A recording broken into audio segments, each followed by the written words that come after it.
location in northwest Pennsylvania. I'm Doug Hagmann at the helm, along with my son, fellow investigator, researcher, and I have to add, again, most importantly, my son, Joe Hagmann. Together, we are the Hagmann Hagmann Report. This is a live broadcast. This is the Hagmann Hagmann Report for today. It is Thursday, May 21st, 2015. Our job is to bring you the news that propels the headlines, the news that is twisted, convoluted, and hidden amid a funhouse of smoke and mirrors in the carnival we call the corporate media. Folks, we do the headline and news triage so you don't have to. And we'd like to thank all of our listeners all across the world. Thank you so much for being part of our extended family. Thank you so much for being part of our listening family. Thank you so much for supporting us being part of our radio endeavors and attempting to bring you the truth and the news behind the news.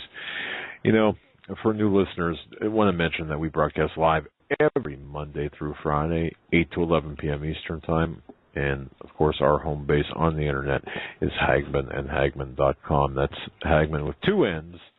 Spell out the word and, Hagmann.com. HagmannandHagmann.com. That's our official Internet website. We're simulcast by the Christians United Broadcasting Network. Our home base is the HagmannandHagmannReport.com there. And, of course, from HagmannandHagmann.com itself, that's HagmannandHagmann.com, you can access us live as well as our past shows, social networking sites.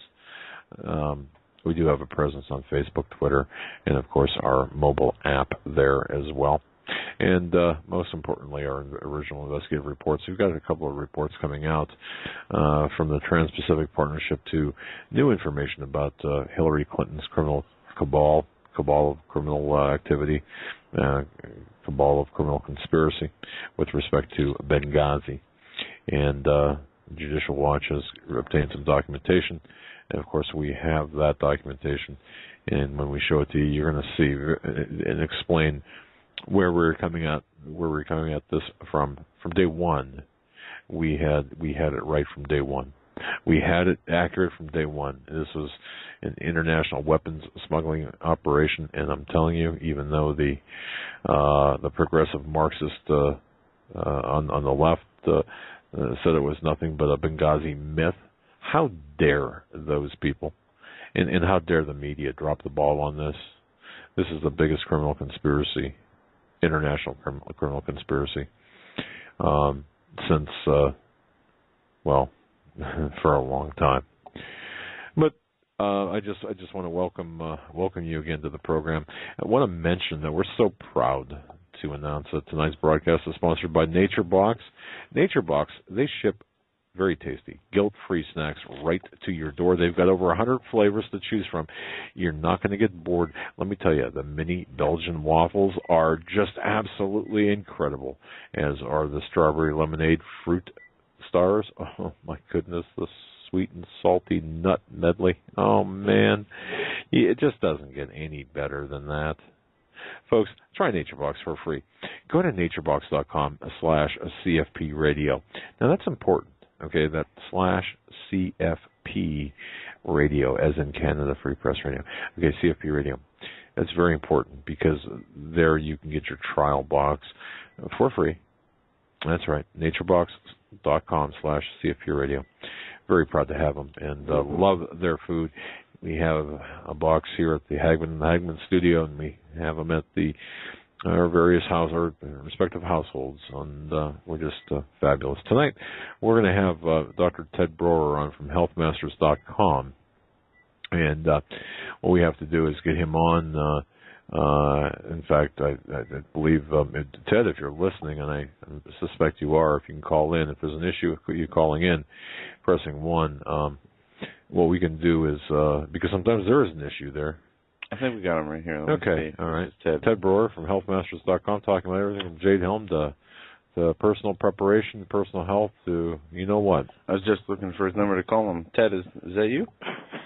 Hey, guys. I could tell by the laugh, buddy. I apologize. My cell phone's been dead since Saturday, and my numbers, I have some of them backed up on paper, and I'm kind of all over the place. So Thanks for calling in. You Well, know what? I'm good. I knew there was. I knew unless something really, really bad had happened, that we were on tonight. If something really bad was on, you guys were going to do a live show on it. So I tuned in to make sure that something awful hadn't happened, some catastrophic event. Not yet. No, nothing like that. But I must say, just to Joe, you know, my paper date book, my daytimer, and a pen, and even a backup pen, never crashes. Never crashes. I don't have a problem with that. So I'd like to remind you, Joe, low tech is better, I believe. Anyway, Ted, how you doing? Joe, I'm doing absolutely great. It's been a great day, interesting week. I've had to deal with a bunch of folks who've had way too many immunizations this week, and so that's always a challenge. And so what we're trying to do now is figure out how to not deal with the immunization crowd that basically has lost about 30 or 40 IQ points. Let me tell you, it must be something in the air as well, and it must be heading north because pushing for legislation for mandatory vaccinations. I saw at least in California, and they want to make that push nationwide. Well, you know, the problem with that, Joe, is number one, we all know what it does. I mean, I wrote a whole book on it years ago. And number two are the adjuvants that they're using in the immunizations. And this, I want to really hammer this point home this evening. And the point is this. When you start putting adjuvants like human tissue cells and MSG and squalene and aluminum to increase the infection site as far as the response, you're really poisoning the body, particularly with aluminum. Free aluminum like that you inject into your body is one of the most toxic substances known to man. It causes all types of brain problems. It causes senile dementia. It can massively increase the risks of Alzheimer's disease. And I kind of wanted to start off with that, so I'm glad you brought that up first, Joe, because the reality is that they're putting stuff in these needles, and we have absolutely no idea what they're putting into the needles. And one of the things that we do know when we have the stuff assayed, and even on its own label, is aluminum. Now, we know, and we've known this for 30 years in the biochemistry field, that you don't eat out of aluminum pots and pans. I'm going to go over this real quick because a lot of people don't know this. You don't eat out of aluminum pots and pans. You don't. Wait a minute. Wait. Ever. Stop there. When you say you don't eat out of them, you mean you don't cook in them, right? That's correct. Because when you are cooking in them, you are eating out of them. Okay. Okay. So in other words, when you cook something, well, what happens is, remember, when you're driving aluminum ions and atoms into the food when you cook with aluminum pots and pans. So you should never ever use them. Use stainless steel, use glass, or use cast iron, but don't use aluminum. It's one of the worst things that you can be exposed to. About 5% of the Earth's crust is aluminum, but it's bound. It's bound with other compounds, other elements. It's bound. And what happens when we take it and we mine it and we mill it and we take it out of the ground and we basically turn it into this free-form aluminum. This is the stuff they're putting in the chemtrails along with the barium that I've had personally tested with the water twice. It was so toxic with aluminum and barium it was not even fit to drink according to EPA standards. Both my lab tests show that. And what's also interesting about this is that the aluminum chlorohydrate antiperspirant deodorants are one of the worst things you can put into your body. Now, I know this is real basic for a lot of people that are listening right now, but I need to cover this because it's that important because of the injections and the mercury that's still being used in the multivalent flu shots and also in the hepatitis shots that are given to newborns and the mercury that's being injected into these newborns. But the aluminum in particular, I believe, is one of the primary causes of autism and also learning disabilities in children because they're getting so much of aluminum in their bodies now because most of the thimerosal has been removed as far as the shots, but the aluminum is still in them. And the aluminum chlorohydrate deodorant should never be used or put under the arms because it absorbs through the skin into the blood. Just like we talked about a few months ago when my wife was on, and I do it now too, I soak my feet in a magnesium bath every day. That magnesium increases energy, increases mental acuity. It massively increases testosterone. My gym workouts have gotten so much better. I feel like I walked out of the gym last night. I had this really intense workout. Remember, I'm like 50 now. I'll be 60 in a few months. And I looked at my wife and I said, I feel like I'm 25 years old. My energy levels are through the roof. My mental acuity is off the charts. And the only thing I've changed, I've started doing that foot bath and using all these magnesium products. Now, we've also developed, we developed a magnesium deodorant that it has no aluminum in it whatsoever. It's got great ingredients, and including magnesium to absorb through your skin, and it's not going to increase your risks of Alzheimer's disease. So no matter what you do right now, if you're listening to me, never put aluminum chlorhydrate antiperspirant deodorants under your armpit again. Never get a yearly flu shot because they're loaded with aluminum, and they're loaded with mercury. Just 5 flu shots in a row will increase the risks of senile dementia by 50%, guys. It's one of those things you can't put into your body. So stay away from the aluminum. Increase your magnesium. I suggest you use the foot bath if you go to healthmasters.com. In fact, Austin told me he wanted to do something for you guys. He has a code. This is not even active yet, but it's active for you guys, but nobody else even knows about it. It's MD15. That's like medical doctor 15, MD15. And it's a 10% off coupon across the board, except for like specials and stuff that we have at Health Masters, including distillers and everything else. So if you go to healthmasters.com, you go to put MD15 into the coupon code, and you'll be getting a 10% discount all the way through Monday for Hagmann listeners. So I wanted to share that with everybody listening tonight. So that's something that's really important that we want to do that for your listeners. But the aluminum is so important, guys, that you avoid it. And, Joe, you're exactly right. They're trying to mandate immunizations. Now, one of our idiot representatives out of Florida, but she's not had any co-sponsors on it yet, wants to try to force immunizations on people. And I believe in California, their Senate's already passed that, getting rid of all of the waivers for personal beliefs and for religious beliefs. And so the sad part about this is the medical tyranny is upon us, and soon, if you don't allow them to do what they want to do with your body, they're going to make decisions that they're not going to let you make with them as far as taking your children away, et cetera, et cetera. That's why we all have to stand in the aggregate to stop this, because if we don't, it's going to get worse and worse and worse. And you guys, think about this. When a newborn infant is born, that newborn infant is given a hepatitis shot upon birth. That hepatitis shot is because they believe that mother has hepatitis, that she's an IV drug-using prostitute, and quite frankly, it's simply not true in the vast, vast majority of the cases. But the government, because they can't justify their own bureaucracy, their own jobs, they've got to come out with more and more and more regulations, and then they start putting penalties and criminal penalties on their regulations, and you guys know how that works, and then we fill up the prison industrial complex. So remember, we've got to stand firm in the aggregate against forced mandatory immunizations. I mean, just in the last 10 years, homeschoolers at home have increased by 60% nationwide, because everybody's had enough of the school systems. Everybody's had enough of the drugs that are given to these kids in the school system, like the Ritalin and the Adderall. Everybody's had enough of the pornography and all these other things that are so prevalent in the school systems and all the behavioral challenges that parents have to deal with when their children come home from these schools.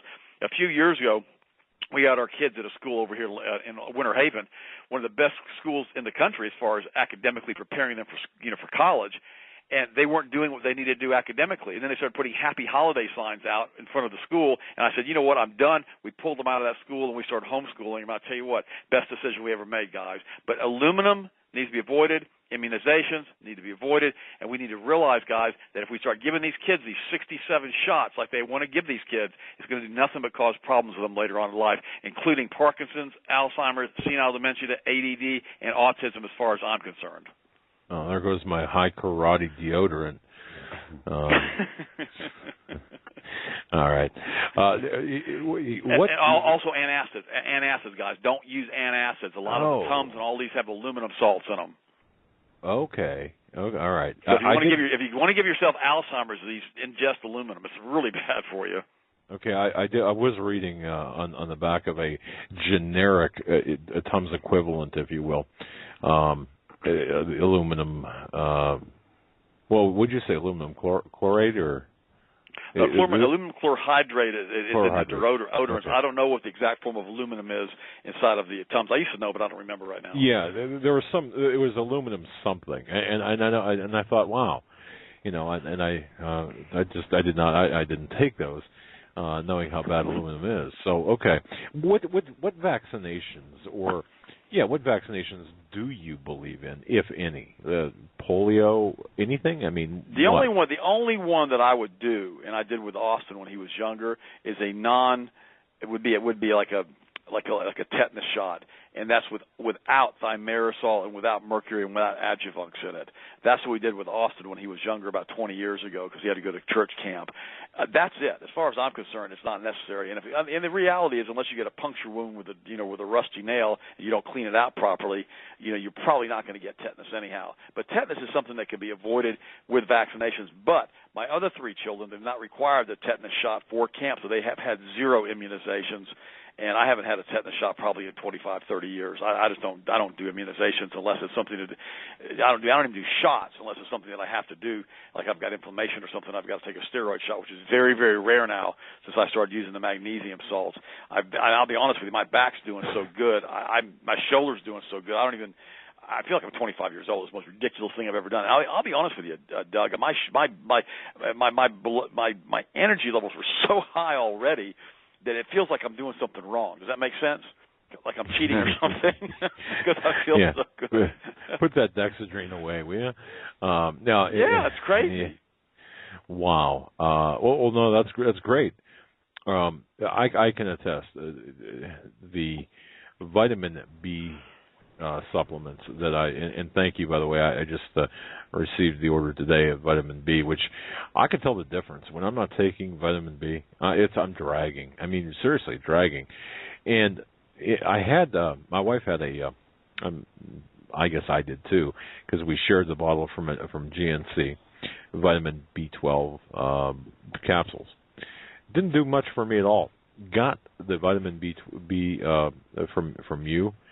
And it's like a burst of energy, immediate. I mean, right now, it's great. So I really have to say the difference in product quality, I can attest to, and that's something that you know what, Ted, I wouldn't say this to our family of listeners because I consider everyone listening to this program a member of our extended family. I would not recommend anything that we personally don't ingest, use, believe in. And we certainly do that with your products. So there you have it. Well, I appreciate it. How's your blood sugar doing? Oh, not too bad. I just pegged at 720 this morning, and I'm kidding. No, actually, and I'll make this. Yeah, I will make this statement. I kind of went off a little bit of the diet. Watching what I was eating and during our move because it was such a critical time. And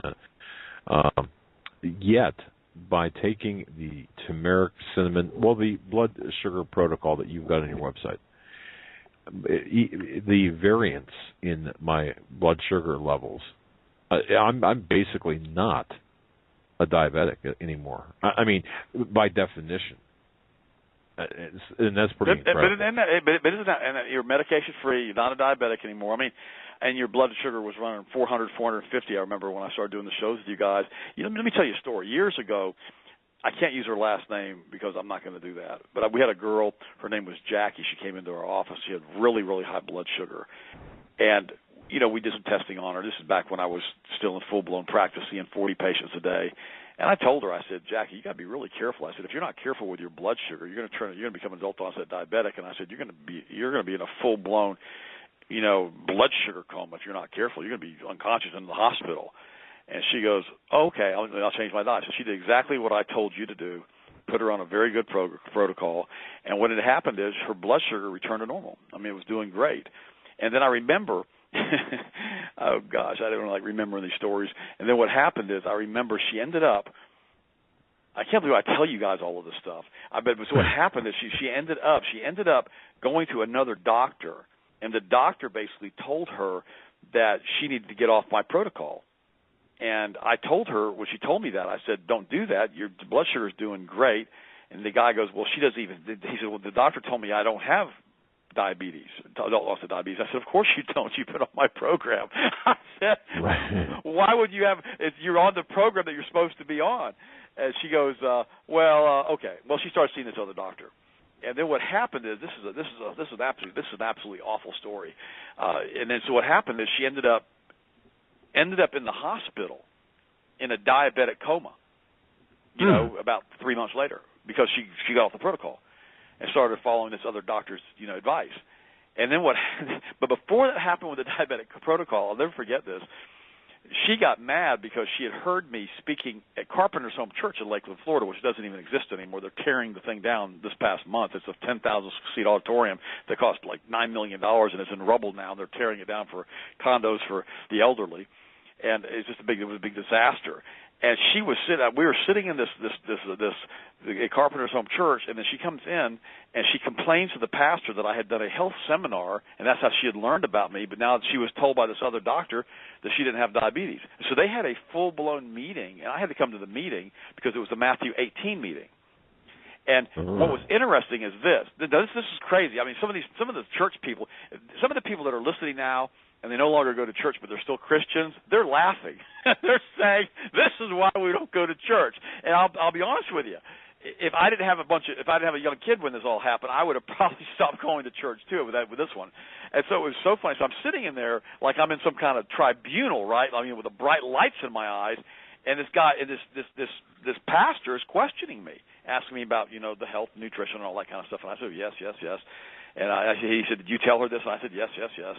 And he goes, and then he looked at Jackie, and Jackie got real faint, and she laid on the floor, and she was laying on the floor in his office, and she was like almost unconscious because her sugar was already starting to elevate. This before they had to hospitalize her. So I'll never forget. It was Pastor Strader, and he leans over his desk and he looks at her, and he says, Jackie, are you telling me that when you were on Dr. Brower's program that you felt great and your blood sugar was perfect and you had more energy than you ever knew what to do with, but yet now you go on this other guy's program and you're laying on the floor in my office about to go unconscious, and Dr. Brower doesn't know what he's doing, but this other guy does? And she looked at me and she goes, well, yeah. and Pastor Strader just started laughing. He goes, well, this doesn't make any sense to me, Jackie. Why in the world would he be telling you something bad when you felt so great, and this other guy's telling you something great and you feel so bad? None of this makes any sense to me. And so basically we ended up just leaving, right? But ironically was within another month and a half after that, she was admitted into the hospital into a diabetic coma. And it was sad because I had warned her that was going to happen and she wouldn't listen to me. And see, Doug, that's why I always try to tell people is let those who have ears to hear, let them hear. Diabetes is a very, very serious disease. It can cause blindness. It can cause amputations. It can cause all types of cardiovascular disorders. It massively increases the risks of heart disease because, remember, insulin is a salt. The salt has a tendency to really start to tear into the blood vessels. It can cause, like I said, blindness, amputations, cardiac, massive increase of that, and all these different things.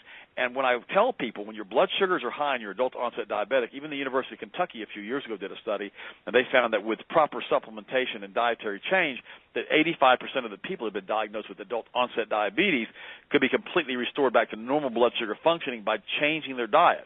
Now, the diet's also very, very important, and we covered that in one of the earlier shows that we did with you guys, exactly what you need to do as far as the diet. But remember this. I can't make anybody do what they're supposed to do. If you're listening to me today, and you've heard me on the show with Doug and Joe for the last year, I guess, and you say, well, I'm not changing my diet, I'll keep taking my medicine. Okay, it's okay with me. I'm not going to argue with you with that. Because regardless of what you do, you've got to keep your blood sugar under control. And if you're taking products like metformin, just remember, those products have been linked to pancreatic cancer. So I highly suggest you don't use that product. And so there are all kinds of natural things that you can do, like we do with the Hagmann blood sugar protocol at the healthmasters.com website. And now that's 10% off, for heaven's sakes, along with the magnesium kit. So what you can do is realize that if you feel bad, how bad does it have to get before you start making healthier choices? I mean, that's the most important thing we've got to talk about tonight is that your health is your most valuable asset. Last week we went out to the shooting range. Oh, I had the pleasure of shooting a 50 caliber Barrett. Oh man, what a fun time that was! You actually could rent those at the shooting range, and I thought, wow, what an incredible weapon. And I'm thinking to myself, here I am firing this 50 caliber Barrett. I'm almost 60 years old. I absolutely am loving it, and Austin's shooting it with me. And I thought, how neat is it that we have the ability to do this even at my age? And I mean, I was nailing targets at center mass at 600 yards, Doug and Joe. I mean, like almost every single shot with this gun. I mean, what an incredible piece of equipment this thing is. What a wonderful, wonderful, sporting rifle that is. But people need to realize this. How are you supposed to do all of that stuff if you're sick and diseased? If you've got heart disease, if you've got diabetes, if you've got metformin's giving you cancer, and now you're dying? we need everybody who's listening. It's like Coach Daubermeyer said. We need everybody in this fight. We need everybody involved who's listening tonight to get healthy. I'm telling you guys, it's getting really bad with this whole thing with Jade Helms. We can talk about that in a few minutes. Yeah. I mean, last night I spent an hour on the telephone last night with Dave Hodges, just personally talking to him, and he was telling me things off the record that it blew my mind. I couldn't even believe what he was telling me about what he knows what's going on with that, what's going on with the international banking cartels, stuff that he can't even put on record.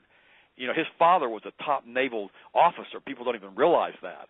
And so it's really interesting when you talk to Dave and you start asking him these questions and you start getting all these different answers from him as what's going on. And we're going to talk about what he said we could talk about tonight. I'm going to go ahead and cover that a little bit with you tonight, too, on the show. But, what we have to understand is this. When I had the privilege of interviewing Henry Macau and the privilege of doing your show, 4 or 5 months ago, 3 or 4 months ago now, on that Monday night when you guys came back from the seminar down here in Orlando, what was interesting about all of that, Henry said that these people who are involved, these Franken-Satanists who are involved in this New World Order, that their goal is to turn everything on God's creation upside down. And I've done more and more research than the last month since I was on with you guys. By the way, I had a bigger response when I did that thing on souls and human sacrifice with your show. I had so many emails coming to my office because people just wanted to hear that. One guy said, I've heard this from all these different sources, but you put it all together where you could understand it. And so if you guys missed that, I don't want to go over all that again. That was too much stuff to cover. Yeah, we need to do that. Ted, I have to say that we've gotten that was one of the more a lot of people want you to get in a little bit more depth on that, only because, this is what we're going through right now. I mean, this is happening right now. People aren't getting this. So go ahead, sir. Well, what's interesting? Let me share with you for 1 second about this, because what's going on is that we need to realize that. I'm sorry. What now? Wait, what'd you do? Walk out of the room? Well, no. Every time I do your show, I get all excited, and I had to turn the air conditioner down a little bit. I apologize. Okay. And I had a purple stick an hour ago, and I'm all geeked up now on the purple stick. So you guys better put a seatbelt on, because I'm feeling pretty good. Between the magnesium, the purple stick, and my elevated testosterone, I'm about to grab a couple of wings and start flying. But what would happen? I'll calm down. I got to slow down. But this is what was interesting, and I talked to Dave about this last night. This whole cabal that's running this planet. Now, here's the thing that he said to me that was interesting last night. Now, his father in the military, he's been dead and gone a long time, so he can tell you a few of the things that his dad said. He said the Nazi scientists told him. Now, guys, don't get me mad. Don't get mad at me at this, okay? Because just listen to me what happened, okay? Now just stay with me for a second. If you're listening tonight for the first time, so you don't think that I'm a nutbag, okay? He said the Nazi scientists who were working in Operation Paperclip, who worked with his father, because his dad was this real high up guy in the military. They told him when they questioned them about and they debriefed them about the alien technology they were using, that was 300 years advanced over the American technology. 300 years. I mean, with the Glocke, when they were using that liquid mercury for doing time displacement experiments, they wanted to know where they got all this advanced technology. And the German scientists said the aliens gave us this information, the extraterrestrials. Now, what you have to realize is this. What they may be considering extraterrestrials, we may be considering fallen angels. Bingo. And that's what I always tell people when they read David Icke stuff. He loves to go into this reptilian alien theory, right, of these reptiles that are aliens. Well, Satan in the book of Genesis was depicted as a snake. That's a reptile. All right, so if you want to just make it easier on yourself as a Christian, which is what I did, it's just look at it this way. It's the fallen angel technology. And what I've learned in the last month is this, and I knew this before, and I've been putting the pieces together because I knew I was going to do your show. There's this war going on in the heavenlies. Linda Moulton Howe talks about this. She said there's a war going on right now in space for the earth. Now, whether you want to believe that or not, it's entirely up to you, but the book of Ephesians says this, if you read the book of Ephesians. And so what we've got going on here is this whole thing in the heavenlies, in these unseen realms, and these interdimensional things that are happening around us that are really causing a lot of problems with God's creation. Now, here's apparently what these guys are so hacked off about, the fallen ones, the ones that have gone against God. Human beings and their souls are like a prize in this universe. We talked about this last month in detail, if you want to listen to that CD or that tape or that podcast from last month. It is a prize because they can't figure out how to live forever. They can't figure that out because God gave us that ability. Apparently, He really likes us when He made us in His image. And apparently, we're one of the only species in the cosmos that has the ability to do that, to have eternal life. And so they're all been out of shape about this, and they've been doing everything they possibly can, breeding with us like they did in Genesis chapter 6 to try to form hybrids, which God finally came in and flushed the planet because it got so bad with all the DNA damage that had been done. They've been doing everything they possibly can to replicate the human soul. They can't do it because they just can't do it because they're not God. And so now they're incredibly angry about this. So there's this war going on about this. And what's interesting about this is now because they can't duplicate the human soul, they want to destroy all humans. And they want to go to transhumanism. They want to move us into machines to get rid of the souls. Because remember, in the book of Revelation, it says in the latter days they'll traffic in men's souls. And this is what we talked about last month when we would go into detail on human sacrifice and the fracturing of souls and the energy that was released. And so that's what they're doing right now, is this whole thing is about destroying God's creation. They're so ticked off that they can't duplicate and replicate what He's done that they'd rather destroy us just to hurt God and get even with God because He didn't do the same thing for them. Now, that's what's going on. That's why they're willing to spray us with the chemtrails, spray us with the barium, spray us with the aluminum, inject us with all this poison, do jade helms and who knows what, mass extermination and whatever they want to do. And many people have said that the Germans who killed the Jews in the concentration camps, that this was like a mass satanic sacrifice because this is what they did, like a giant group of people were killed like this, including 9/11. I've read a whole book on that as a satanic sacrifice. And what's interesting about all of this is we can't separate this. We have to look at what's going on in the cosmos as to what's going on this planet. And I know I came under some criticism with some of the folks who were real secular when I was hosting the Power Hour with Joyce, a co-host, because what they were doing is they were getting angry at me because I would always come back to Christianity, which is if you don't understand who we are in Christ Jesus and how they're trying to eliminate that and make us animals to try to destroy us and to make us not remember who we are and what we are through Jesus and how we're an eternal being. I mean, all we are, we're a soul basically in a skin suit experiencing a physical existence temporarily until we go back to be with God for eternity. And these guys are just bent out of shape about that because they can't figure out how He did it. Now, what's interesting about this all started back in the early mid-1800s when they started talking about this. They weren't doing the theory of evolution, but they were talking a lot about natural selection and decreasing the population of the undesirables as far as they were supposed to breed. And then Darwin came out and wrote his book.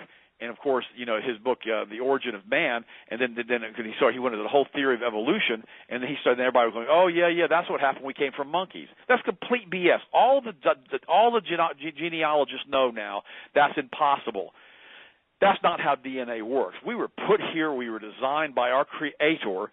But now they're trying to say on the History Channel the aliens came in and they did it. And if you would, I guess God's not really from around here for most people, so I guess that's what they want to call Him. And so, the point is this.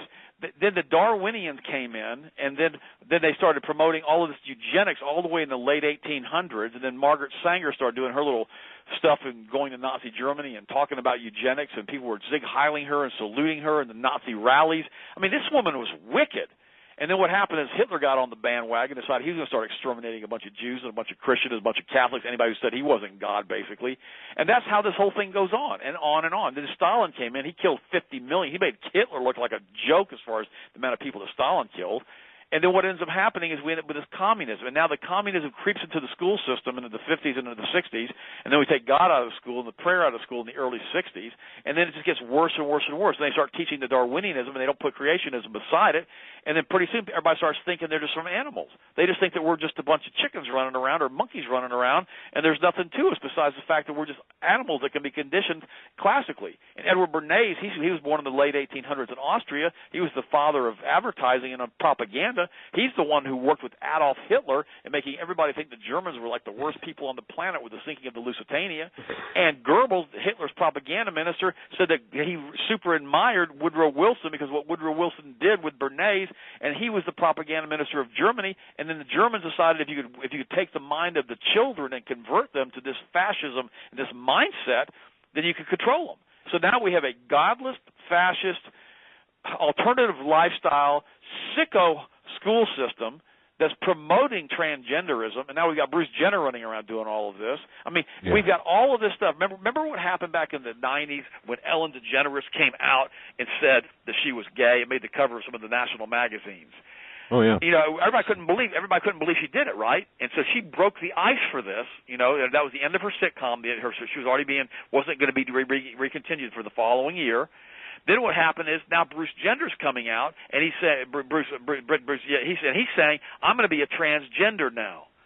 And the sad part about this is this will be the icebreaker now for all of these kids who are the soy boys, the ones who were given soy when they were little, and and the mother ate all the soy and got a hold of all the BPA and all the feminizing hormones when they were in utero, when they were chemically castrated in utero. We've talked about that repeatedly on the show. Now it's going to be the perfect time for all of these guys to say, well, Bruce Jenner, he was a decathlete. He wants to be transgender. I can do that too. And this will be the start of this mess now in the school systems.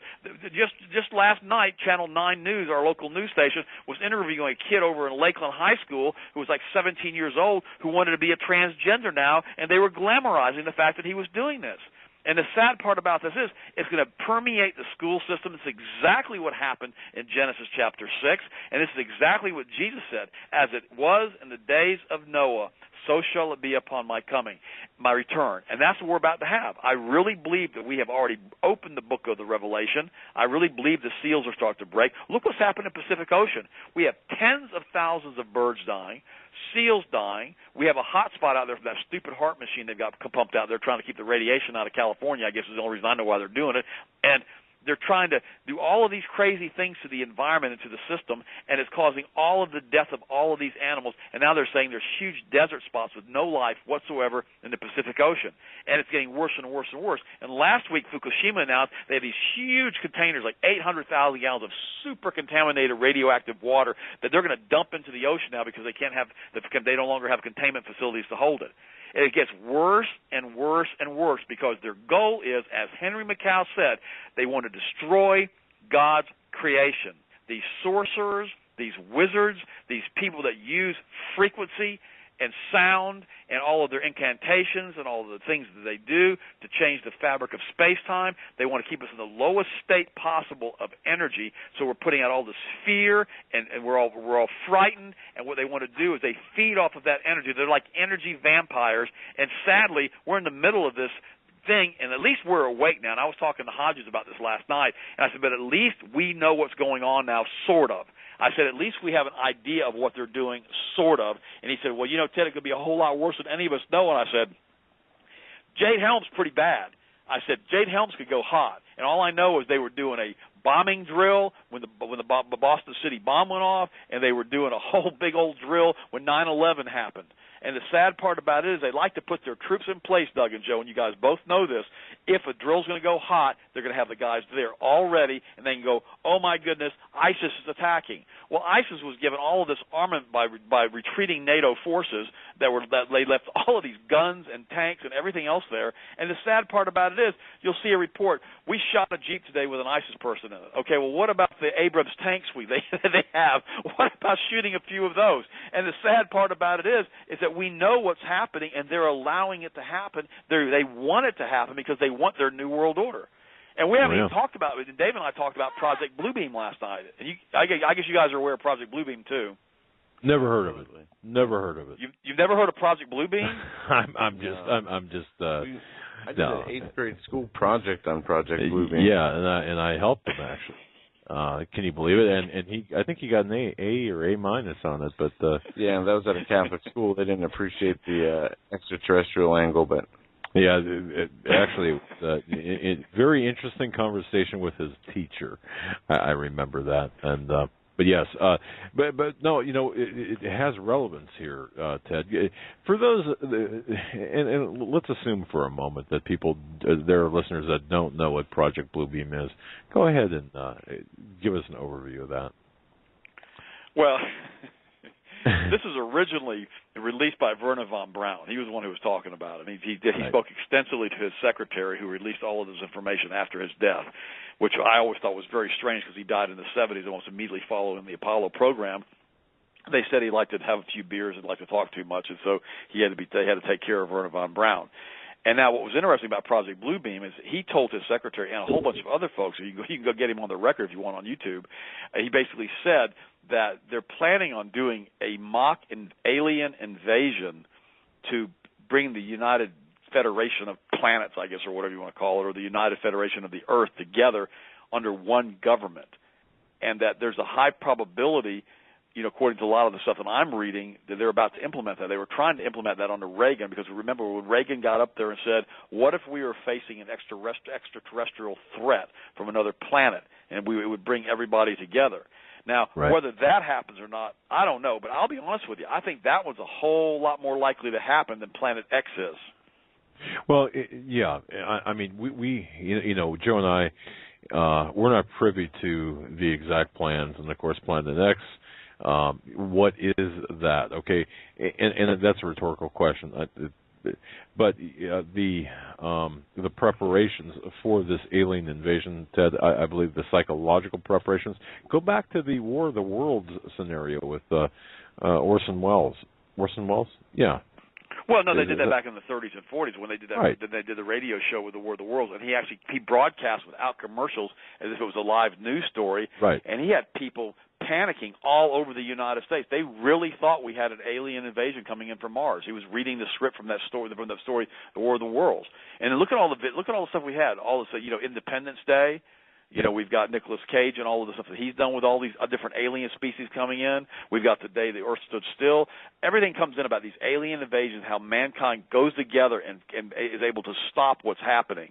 And see, that's what we've been programmed to believe. Remember, Bernays treated us like we're all animals. We basically had the problem-action-solution. We always had the Hegelian dialect, that he could basically train anybody he wanted to train as far as buying whatever he wanted to buy as far as advertising and marketing by giving them the right stimulus and the right sanctions. And that's what he taught psychology to do with advertising and with TV. That's why the TV flicker rate. That's why if you watch your TV set, it literally changes the frame of this picture every 2 to 3 seconds, sometimes every second. It's done like that on purpose to do a certain flicker rate, which allows you to go into what's called an alpha brainwave state, which allows you to be much more susceptible to the advertising and to what they're telling you in the media. That's one of the reasons they push the high-def TVs on us, because those are even more effective at putting you in that alpha brainwave state. And so this is a George Orwellian nightmare on steroids is what this is. And what's happened is we, the American population, have sat around and just fallen asleep while these guys, primarily the Catholic Church, the global bankers, the Rothschild Group, and the Church and the Bank of England, which is also controlled by the Rothschild Group, has put together this big thing in which they're controlling the entire planet. And I personally believe, and I said this on Hodges' show last week, I think we have a high probability, and I would say 50-50, of something really bad happening in the financial markets by the end of September. And it could be just a self-fulfilling prophecy because, we've got all these books coming out talking about the blood moons, about the Shemitah, right. All of these different things, because these guys want to tell you what they're going to do before they do it, because that's the considered lesser magic or white magic, because they figure the karma on the other side is a lot easier for them to deal with if they tell you how they're going to hose you before they hose you. And then you're supposed to sit there and say, okay, you can go ahead and hose me now, and by you're not saying, no, you're not going to hose me, it makes them agree that it's okay. Well, and Joe and I were talking about this, and the issue we have with, we'll say this September, is what happens if we get to September 28th and then October 15th, and then Halloween, and life is normal as we have known it. There is nothing wrong, no changes, and we get to Thanksgiving and Christmas, and everything is normal. You know, what's going to happen, in my view, are the scoffers, the mockers, the people who are saying, look, you guys are just absolutely out of your tree. You guys are nothing but conspiracy theorists. It's going to marginalize the watchmen. And I think now I'm not saying nothing's going to happen because it's already happening. But what I'm saying is people are looking for this massive event to take place, and it very well might. But what if it doesn't? To me, that would give these the Satanists this opportunity to make us look, or at least to accuse us of being fear peddlers and fools and conspiracy nuts and kooks. And yeah, they should be put away. Look at all of the people who invested, and you know, you're going to see this. Oh, I sold off my, brand new Ford pickup to buy a freeze dried. I mean, it's going to be like a Y2K scenario. Or it could be, I should say. But that's why I'm only giving a 50-50. I mean, right. I have no idea. None of us do. I mean, I'm not going to say, "Thus saith the Ted." Okay, on September 27th, this is going to happen. You can't do that. That's like the saying, right. Was it December 21st, 2012, or whatever it was going to be it was the 21st or something. It was going to be the end of the world. That when you start doing that kind of stuff, I remember the guy who did the 88 reasons for the rapture in 88, and then the next thing you know, he's doing the 89 reasons for the rapture in 89 because it didn't happen in 88, and all these different things happen about every 12 years. Well, this was not 12 years away. We had 2012, and now we've got this. And all I know this, the Baltic dry good index is at an all-time low still right now all the year. They're not shipping containers. They got a bunch of ships sitting empty. We've got some major problems globally right now with the infrastructures around the world and with the governments around the world and the debt. The Rothschild banking cartel has basically done their $2 trillion to pretty much buy the entire world with their derivatives. They've signed us onto a bunch of that, and there's no way we could pay any of that off. And so they know that they're going to have to stage something. Now, when that happens I don't know. I have no idea. They're going to have to do something. So, I mean, cause there's a reason they've built trillions of dollars worth of tunnels and underground cities in America.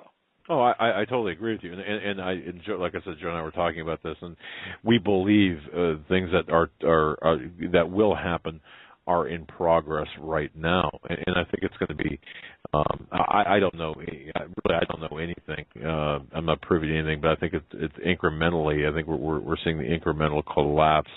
However, now having said all of that, that does not mean that nothing will happen. I see things happening every day that's taking us down this road to a hard martial law like tyranny, and I believe that Obama, Barry Soetoro, whatever his name might be, I believe he was selected for this particular time and this particular position to usher in what he's ushering in. Look what he did with the Muslim Brotherhood over in Egypt and throughout the Arab Middle East. Okay.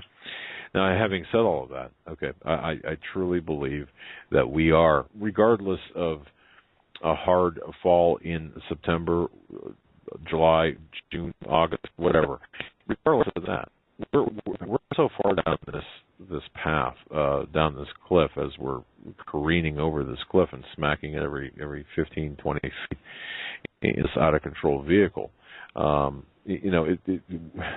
There's no. I don't know if we can turn this around. At least not the government. Certainly, we have a possibility with the country. And if we didn't think that, I don't think we'd be broadcasting. But that's just me. But yeah, I just don't. I want to be clear with people. I just want to be clear with people that we are not date setting. We're not saying this is definitely going to happen. That's right. I'm not either. Okay. So anyway, go ahead, sir. All I'm doing are probabilities. And you've never heard me do a probability like that before. I'm just like someday down in the future. The problem is, it's like when we put 400,000 troops, in Saudi Arabia to go into Kuwait, back in '91, and we brought all that heavy equipment and all those tanks over there. And we did all of that stuff, and we had everything ready to go. My wife said, "Well, we're really not going to start a war, are we?" I said, "Honey, we didn't bring all these people over here to play games. I said, we're fixing to start a war. We're fixing to go in and get Saddam Hussein out of Kuwait. And that's when they sent the hammer in Schwarzkopf, and then we ended up chasing them out. And then, of course, 10 years later, Bush Jr. gets in there and basically decides to go ahead and completely destabilize the entire Middle East because he was told to do so. I mean, because he didn't do this. I want everybody to understand that. We haven't had a president in the United States that has actually run the White House as John F. Kennedy. And you saw what happened to him. Because he was going to get rid of the CIA, he was going to get rid of all this drug running, he was going to get rid of he was getting us out of Vietnam. He had already passed Executive Order 11110. I remember where I was when John F. Kennedy got shot. I mean, like I said, I was born in 1955, and I remember what they did to our president. And after that point, Carter was a joke. Gosh, the Nixon was just a criminal. Ford was a joke. Carter was a joke. Reagan was great, but then they shot Reagan a month into office, and then basically George Bush ran that White House for the next 8 years. And then he was a joke the following 4 years. He just put everything back in the mess that Reagan had undone. And then we had 8 years of Jefferson Clinton. We got to deal with him and Hillary. And and think about this. We all know that Hillary doesn't have a snowball's chance in Florida on hot asphalt in August and 100-degree temperatures. Not going to happen. She's not going to win the presidency, at least not legitimately. We know that. But you've got to remember, they're always going to put these Clintons in front of us on the news and on the TV because they've spent so much money marketing these people to the left and to the communists. They're so well known. When you just say the name Hillary, everybody knows who you are. You know how much advertising it would have taken for almost every single person in America to know somebody by their first name? I mean, unbelievable how much marketing and advertising that would have taken. Same thing with Bill Clinton. So these guys are too valuable for them as long as they stay on the reservation and keep spouting the communist creed. As long as they keep doing that, they're going to continue to get the notoriety that they've been getting for all of these years. Because what happens is they don't have anybody else at that kind of level of prominence nationally. They really don't. What are we going to talk about Al Gore? I don't think so. I mean, he's pretty much done. He sold all that money to Al Jazeera TV, sold his thing to that, got so much money out of all that. I think Al Gore's pretty much off the national scene unless they just want to recycle him every so often that he can come on out. But the sad part about it is, guys, we know something's happening. We're not sure what it was or what it's going to be or when it's going to happen. But all we do know is this, and you're absolutely right, Doug, they may be staging this entire Jade Helm thing to try to marginalize the Patriot movement and the folks that are out here telling the truth about what's really going on. See, if they lied about this and warned you about this and it didn't happen, you can't believe anything they say. That could be the other thing they could be doing. So we all have to be really, really careful not to say it's going to happen, because we don't know what's going to happen. We really don't. And the sad part about it is that that's what they want. They want to obfuscate everything as much as they possibly can because that creates a condition called learned helplessness. When everything is so bad and we hear so much stuff coming in from all these different sources that we just give up and we let the people in charge take control and do what they need to do. That's learned helplessness. It's almost in there, right in there with the Stockholm syndrome and what's going on with normalcy bias. It's all tied together, and it's all being done because they've taken and put that Pavlovian protocol together on us, and they've treated us like lab rats, and they're doing classical intermittent conditioning on us as far as what they're allowing us to believe and not believe in, things that are happening and not happening. And so it's training the entire population, and that's what they're doing. They think we're all a bunch of animals, but yet they don't get it that we don't want to be an animal. We don't want to be involved in this. It's like that old movie. What's that one movie when oh gosh, what was the guy? It was Chicken Run, and it was Mel Gibson, and he said that he's a lead character, and he's this chicken, and he goes, well, there's a pie factory is what it is, and finally he looks inside and sees what they're doing with all the chickens. They're killing them and turning them into pies, and finally he goes, I don't want to be a pie. And see, that's the way I look at this whole thing. I don't want to be in a concentration camp. I don't want to deal. I don't want to deal with that. So if that means we've got to sound a clarion call right now for the Patriots to realize what's going on, and it's like Alex Jones said. He said it so succinctly a few weeks ago when I was listening to him talk, and he said this. He said a lot of the things they would have done, we were able to stop it because we called it out and we said there was a possibility they were going to do this. And he goes, and this may be exactly what's happening with Jade Helm. He goes, we may be able to get enough people to realize what's happening that we might be able to stop it. Oh, and I'm 100% behind that. I heard Alex say that, and I heard that program, and I agree. And I also, Ted, I think people need to know. People are looking at, for example, July 15th through September 15th, and now I think they. I'm not sure if this is made public or not. Now it's going to start in June 15th. Folks, it's already started. Jade Helm has the operation has already begun, and it's under different names, different areas geographically. It's already started. And if people think it's going to end in September, no, it's going to keep on going. Just FYI, the June start was speculation on Twitter, unconfirmed from my last check. Okay, all right. Well, regardless, we already have reports of Nathan Leal talked about this, and Dave Hodges talked about this. We've already had reports of the paramilitary style operations taking place in Florida and other locations across the country, and in South Carolina. Yeah, exactly. It doesn't have to be under that particular name. However, and the other thing I want to really bring up too is the management of the human psyche, the conditioning process that everyone is undergoing through this operation. It's a long-lasting. It'll last forever. I mean, the Tavistock Institute is being behind this, and of course the American corporations that are fronts for the Tavistock Institute out of the UK.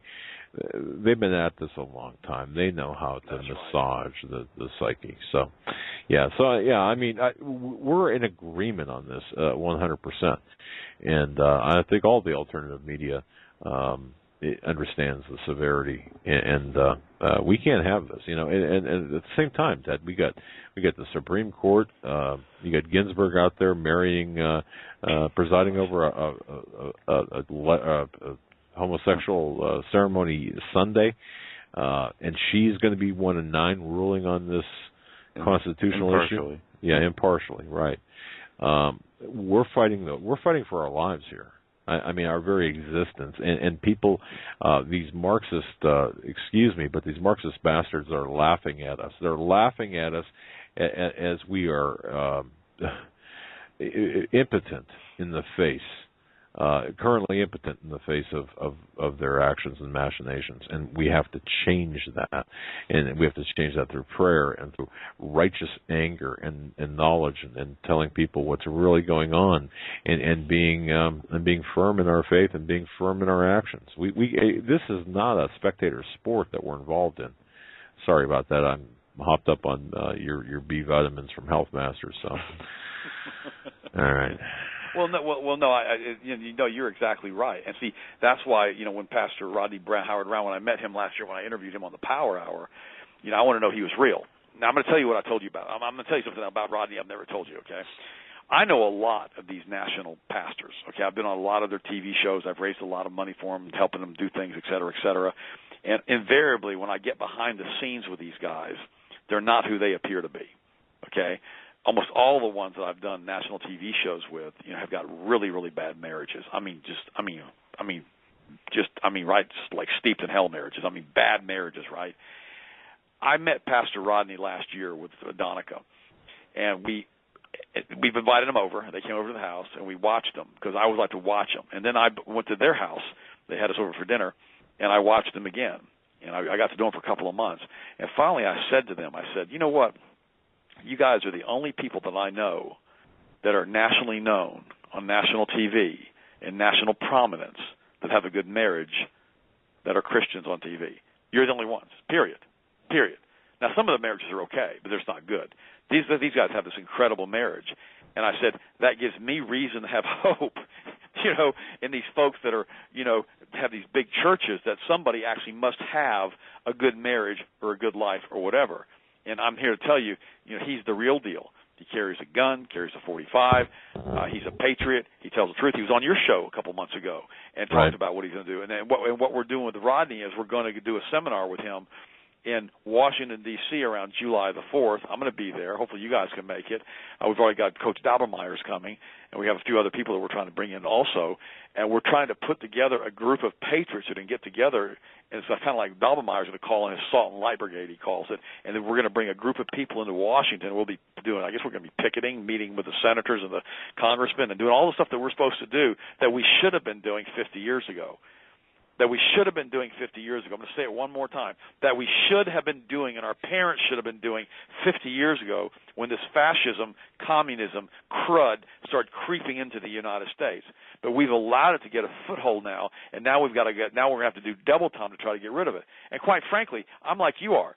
If I really thought it wasn't possible to fix this country, if I really thought God wouldn't give us a reprieve of 20, 30 years, I think he's already given us a 15-year reprieve. If it was really possible that we couldn't do any of this stuff, it was impossible that we could win, I would be out of the country. I would be gone. I would not want to be here when they start confiscating weapons from all of the rednecks in my hometown. Okay?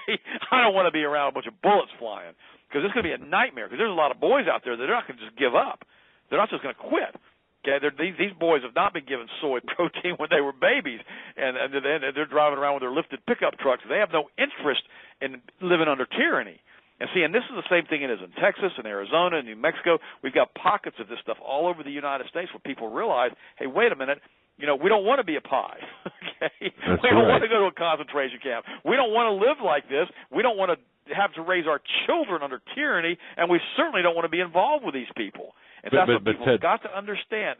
Let me ask you though: is this the baby boom generation? I'll say the younger side of the baby boomers. Is this the last generation who are we? Meaning the baby boomers, so to speak. Are we the last generation that will put up the resistance required to push back effectively? That's what I want to know. I mean, my son will do it. My son will do it. But remember, I'm not normal. Okay, I never have been normal. My dad was born in 1901. My father was born 114 years ago. My father was born 114 years ago. He was he saw the First World War, the Second Great War. He saw the world, the Depression, everything, and he raised me, right.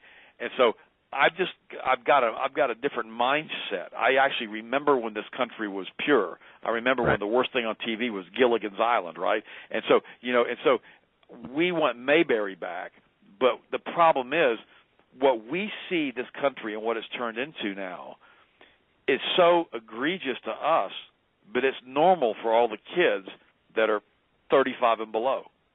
It's normal. They think it's okay, the vast majority of them. So, yes, if they wait 20 more years for us all to check out, it's over. There's not going to be anybody to do a resistance. I talked to a guy today over here in Winter Haven. I was buying some paint, and I asked him, I said, I got a video of me shooting a .50 caliber rifle. Would you like to see it? No, I don't like guns. And I'm like, okay. And I thought, all right, well, there you go. He didn't even know what it is. When I went to the shooting range, and I got that .50 caliber, and they brought it out to us, and we were shooting it.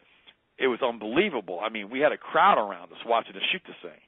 And luckily we were able to get the ammo for like $2.38 a round, which is still expensive. We didn't shoot a bunch of it. But it was so much fun just shooting something like that. To hold that much horsepower in your hands with, 14,000 foot-pounds of muzzle velocity. It's just amazing to me that weapons like that are even legal in the United States. And I enjoy doing it. But see, that makes us different. I do tactical training protocols all the time. Like I said, we talked about this on prior shows where I'm crawling under and around cars and everything else, but I stay in good enough shape by training like this.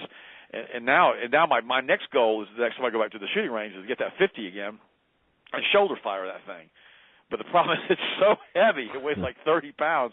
I didn't want to try to pick it up and hold it with my left arm because I haven't held anything that heavy out there like that for a while. But now I've been training with that, with the dumbbells, picking up dumbbells like that. So now that'll be my next goal. I'll have to get a video and send it to you guys of me shooting a shoulder firing a .50 caliber rifle.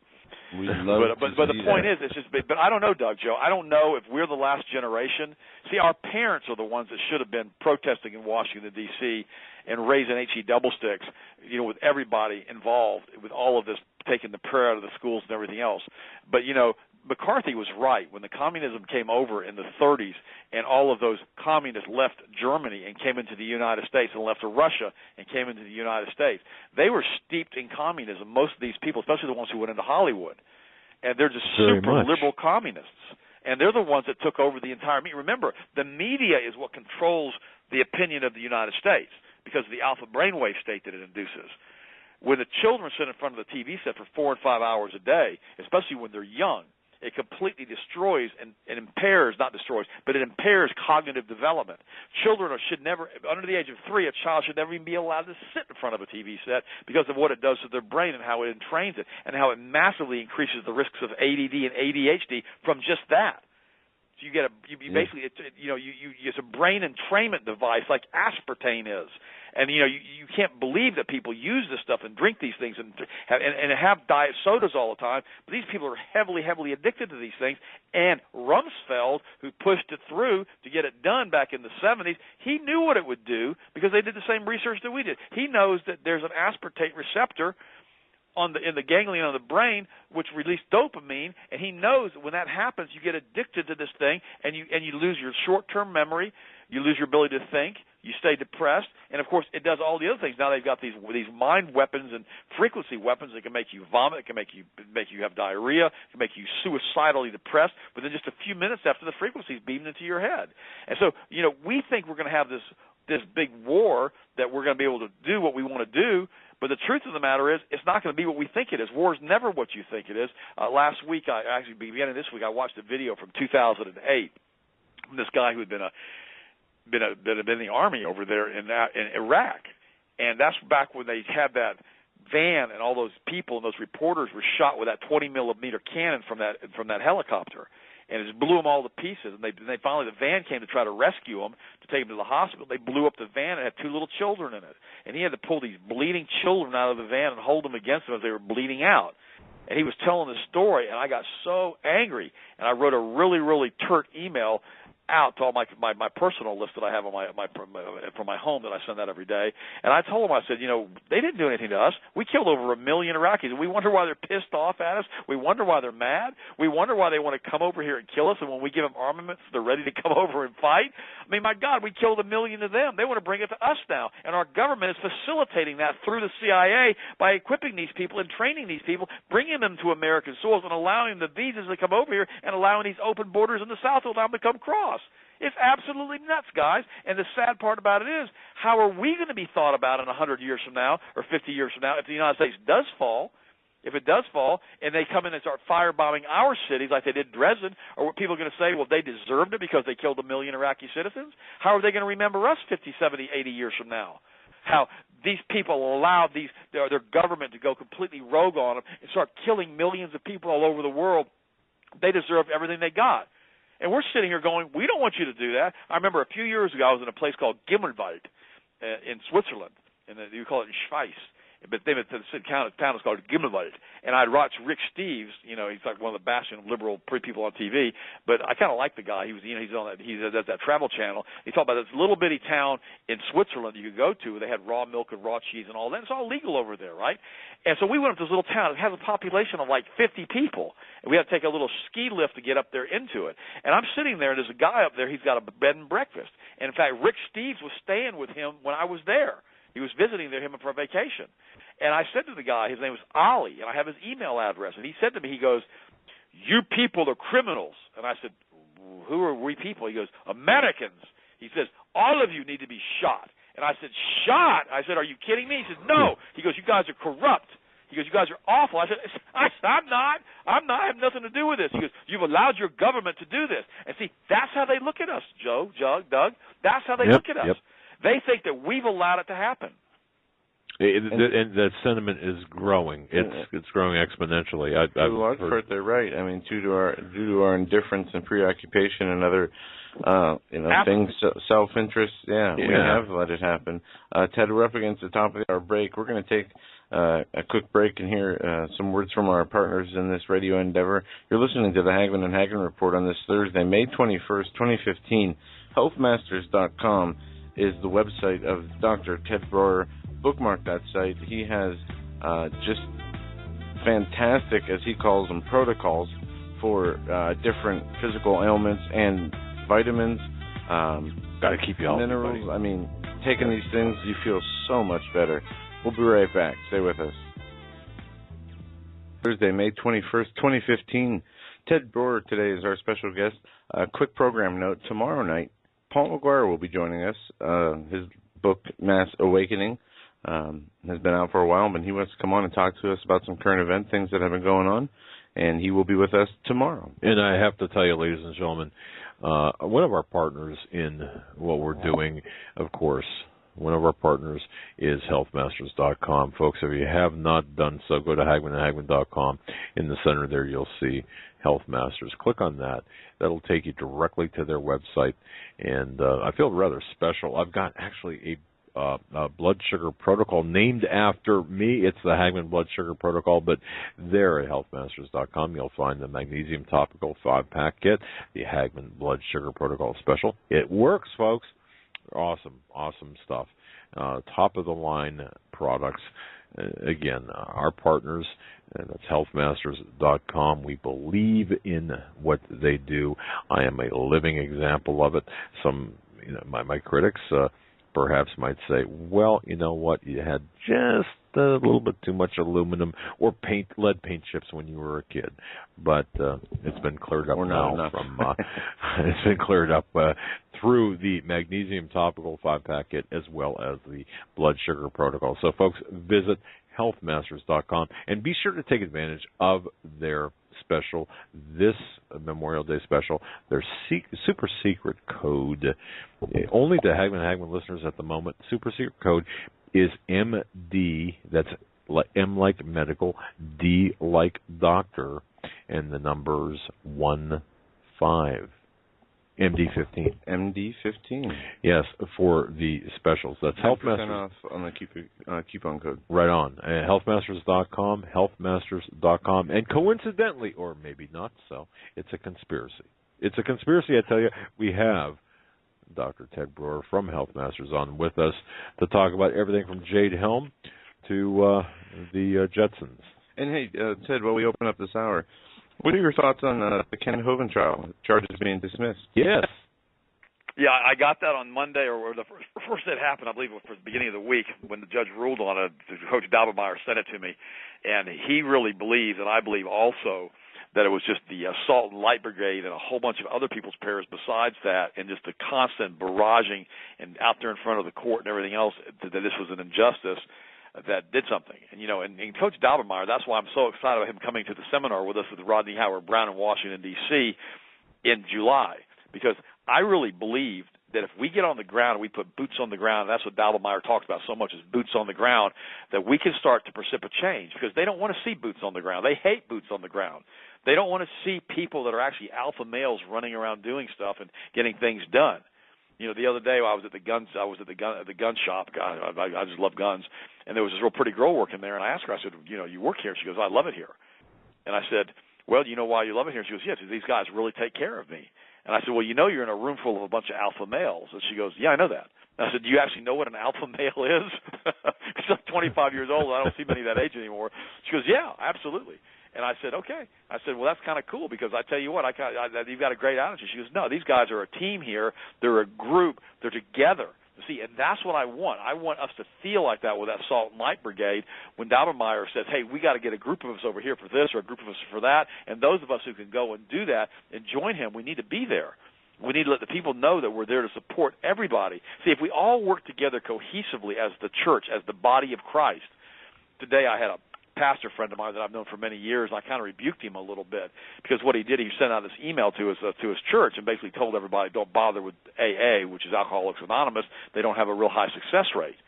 And, and AA is one of the most effective programs out there for eliminating alcoholism.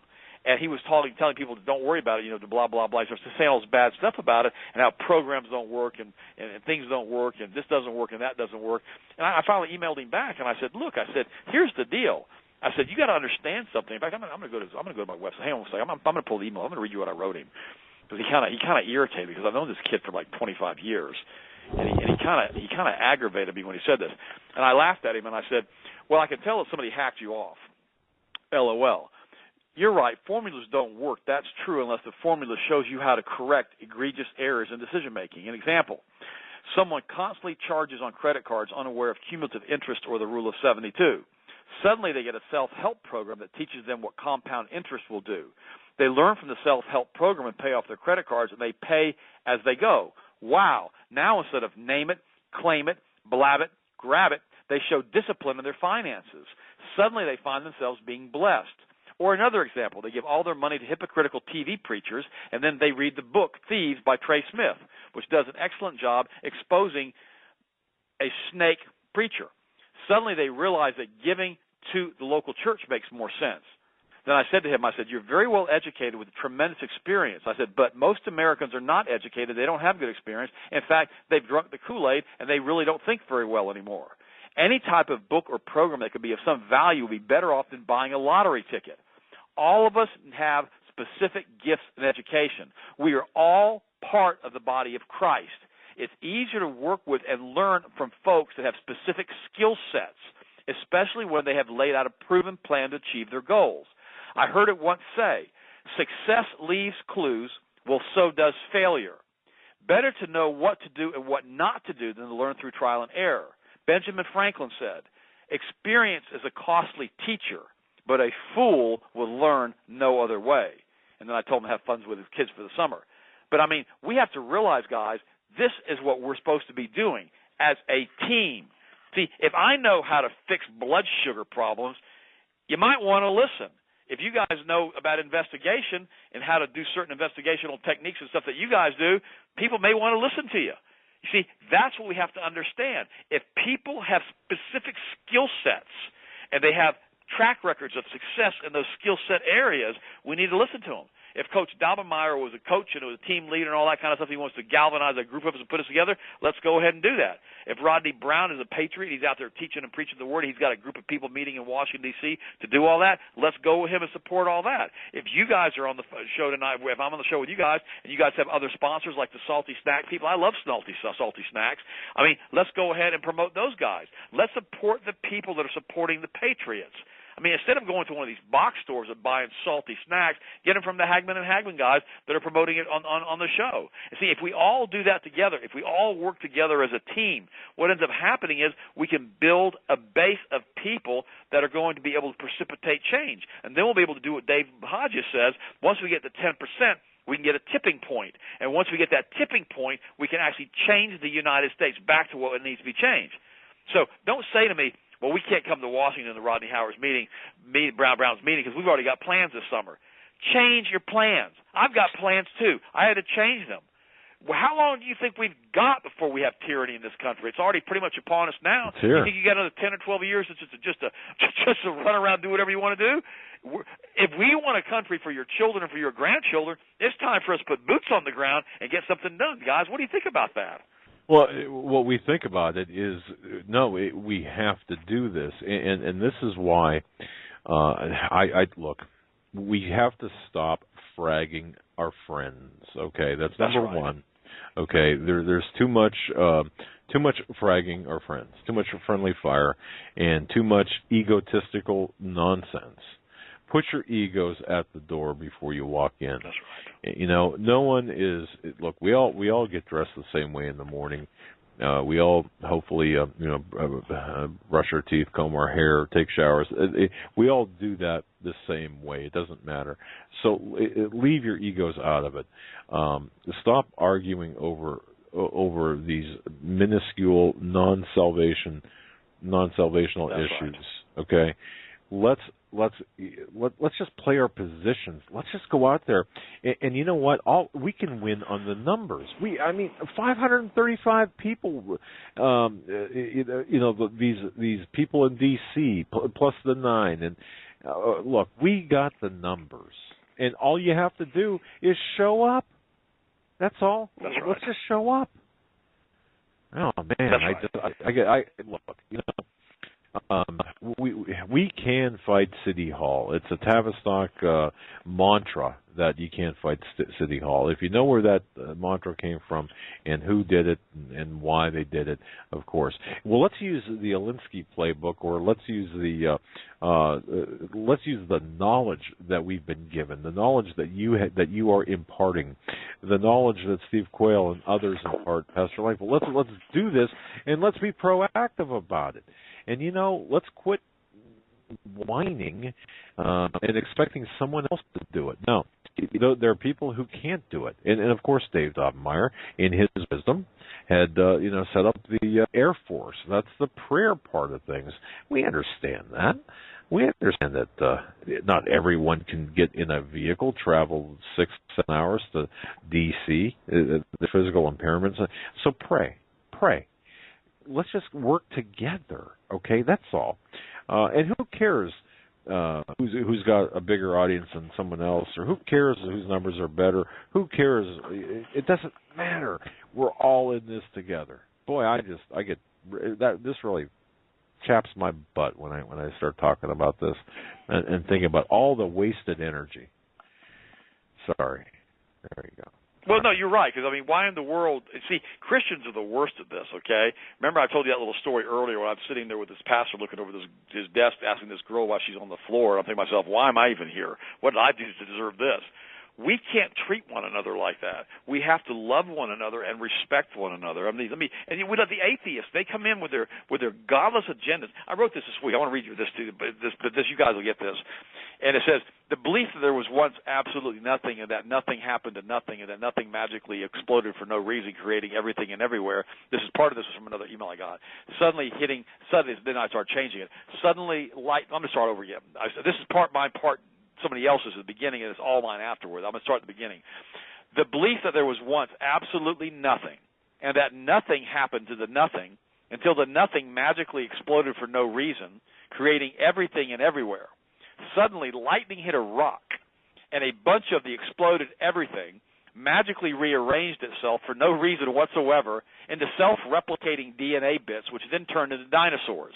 So yes, they believe we came from lightning hitting a rock. Strange, isn't it? That is what the theory of evolution actually believes. When one believes with complete and unrelenting knowledge that a thing is true, then nothing I say, no matter how conclusive, can change their mind.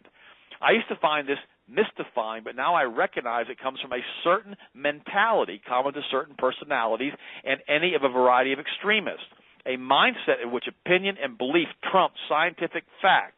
Hence the belief in immunizations, statin drugs, psychiatric drugs, fluoride, and this list goes on and on. This is why when a person is indoctrinated to lies at a young age, it's hard for them to believe the truth.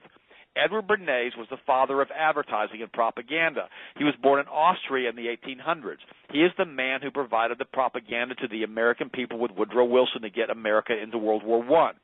He is the man who inspired Goebbels, Germany's World War II propaganda minister. Hitler said, "Give me the mind of the youth." There was a reason he said this. We Americans have stopped raising little Americans. We have allowed the government via the secular, hedonistic school system to destroy the bulk of our youth. All of the public schools are communist, fascist indoctrination centers.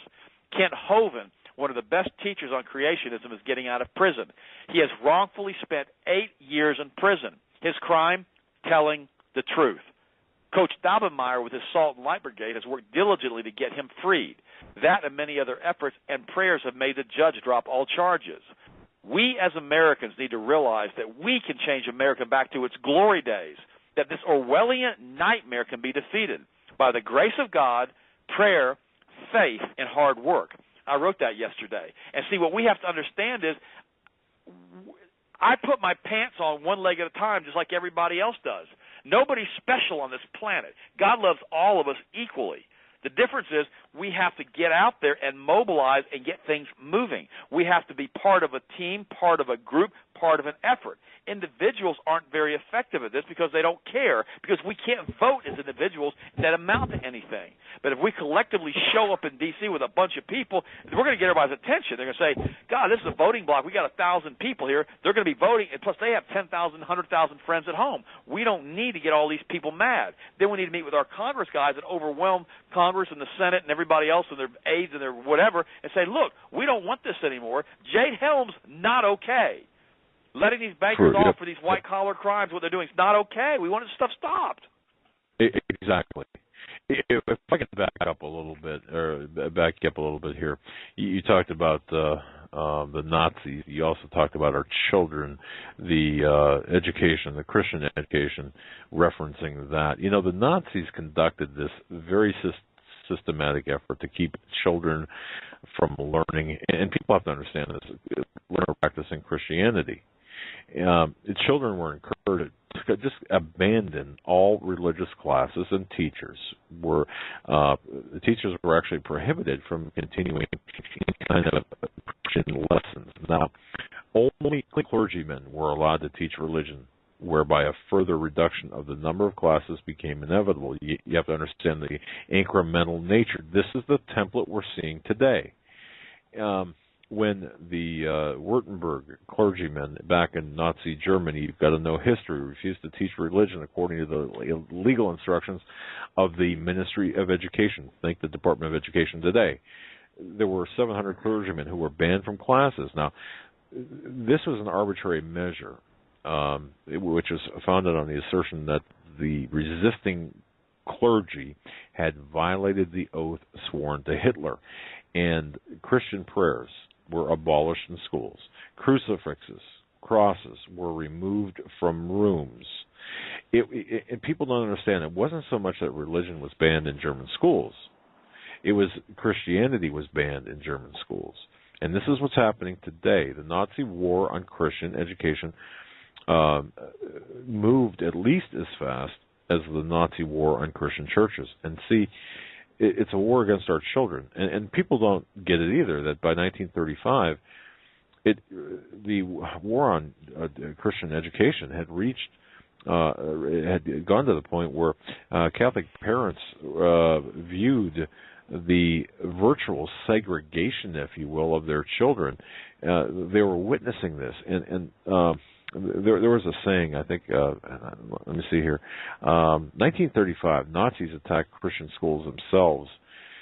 There were placards on walls, houses, on telephone poles or telegraph poles at the time that said, "One people, one Reich, one Fuhrer, one community school. And he who sends his child to any denominational school wrongs his child and interferes with the unity of our people." So having said all of that, we're seeing this happen today, except it's not as in your face, but this is happening through not just through the war against homeschooling, which is here, but now through this homosexual, this perversion. I was going to use another word there. This perversion of our sexuality to our children. This is unforgivable. So we damn well better stand in the gap. We damn well better play our positions. We have to show up. And we have to say, not here, not now, not us. And you know, Greg Jackson, one of our guests, good friend of the show, says it well, too. Any law that is against God's law as well as the Constitution is no law at all. To hell with the Supreme Court decision. We will not comply. Sorry, I just kind of got off on a tangent, but I just want to, again, it's the Health Masters B complex that is taking me to these heights. All right. Well, I got the purple sticks have me all geeked up tonight, so we're both pretty geeked up. But let me read this other thing too. Remember, I told you I had watched the video about that guy who they killed all those children with that 20-millimeter cannon. And here's the email that I wrote out to my friends from that. I said, this story is all too common. Iraq had nothing to do with 9/11. Most probably it was the Saudis working with the Mossad. Almost everybody who has researched 9/11 suspects this or agrees with us somewhat. Remember the dancing Israelis. Remember the evacuation of the Saudi royals. This story of all these people dying is heartbreaking, but you need to hear the story. This is a must listen. This is what the USA has sunk to.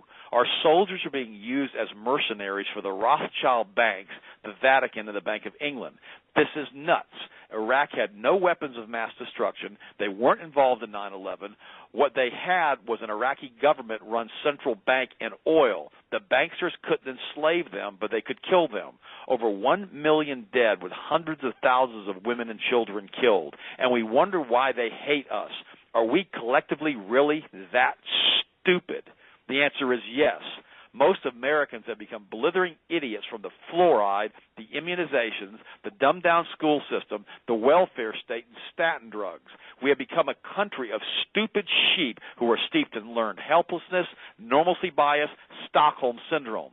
This video makes me so angry. Our Washington politicians make me angry. America, wake the heck up before it's too late. By the way, there's some bad language in this video. But if that offends you more than the message of this video, then may God have mercy on you, and you need to wake the heck up. So I've been on a tear all week. I've been all geeked up on magnesium with elevated testosterone, and I've been running around saying all these things to all of my friends because, guys, it's time. If you think this is where, might as well go start whistling in the cemetery and thinking it's not going to happen to us. We can't be living like this. We can't be acting like this. We've got to start making the choices that are going to change this country.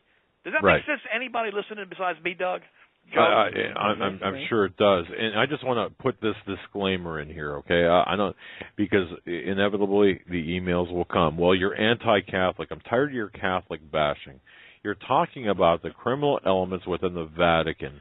Let's grow. That's right. Let's all be adults here. You know, when I get emails like that, I think of when Joe was younger. Let's say he and a friend would get in trouble, and then I'd catch them both, and I'd go to the other parent and say, I just want to tell you what's going on here. I caught my son and your son doing this, this, and this. And the other parent would look at me, well, my son wouldn't do that. No way in heck. It had to be your son. Okay, yeah, okay. See, get off your high horses, people. No, I'm not talking to my. Please, I'm not trying to be. I'm trying to be assertive, but not nasty. We're not anti-Semitic when we mention Mossad. We're not anti-Jewish when we mention Mossad. We're not anti-Catholic people when we mention the Vatican. This is not an indictment on the individual sitting in the Catholic pews. This is not an indictment against the Orthodox Jews. Hey, that rhymes, okay?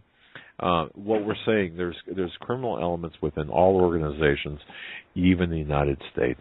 So when we talk about the CIA and a criminal cabal within the CIA, the State Department, does that mean every American is bad, like you, in the European city? Of course not. So people have to understand that and know the distinction here. I hope I made that clear.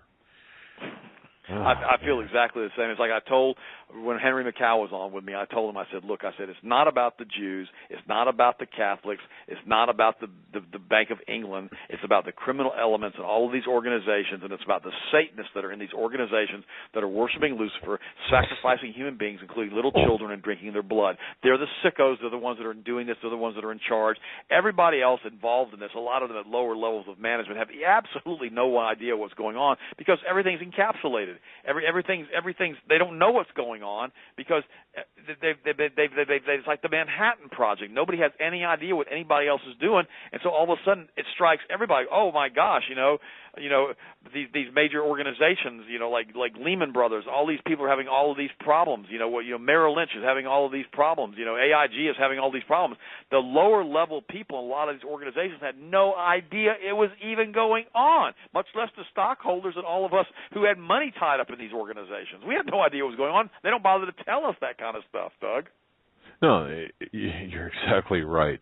Yeah. No. This. Wow. Go on. Okay, let me jump back. I want to jump back on some nutrition stuff tonight. This is really important. I've been doing a lot of research on grains and how they damage the human brain. And what we've found is that the gut. Now this is interesting. It's called enteropathy. That the damage to the gut is called enteropathy, but there's also this interacting thing in the gut that works with the brain. And it's kind of weird because apparently the brain and the gut are linked together in ways that we've never understood and we probably never will understand. Haven't you ever had a gut feeling that something wasn't right? See, all of these synaptic functions apparently are tied together, and they're warning you in this article right now that you really, really, really need to stay away from all of these different wheat products because almost every single wheat product in America now has been soaked in glyphosate, which causes this poison, and it's in the bread, and then the gluten is unbelievably toxic now. It never used to not be that bad 20, 30, 40 years ago, but wheat is a common cause of intestinal damage, which is enteropathy, both in those with celiac disease and non-celiac gluten sensitivity. It is no wonder that gluten-associated damage to the gut, sometimes called the enteric brain or second brain, could have adverse effects to the central nervous system as well. And they're saying now it's being linked to a foggy brain, foggy mind, to depression, and everything else. And I learned this back in college when I was working out real heavy.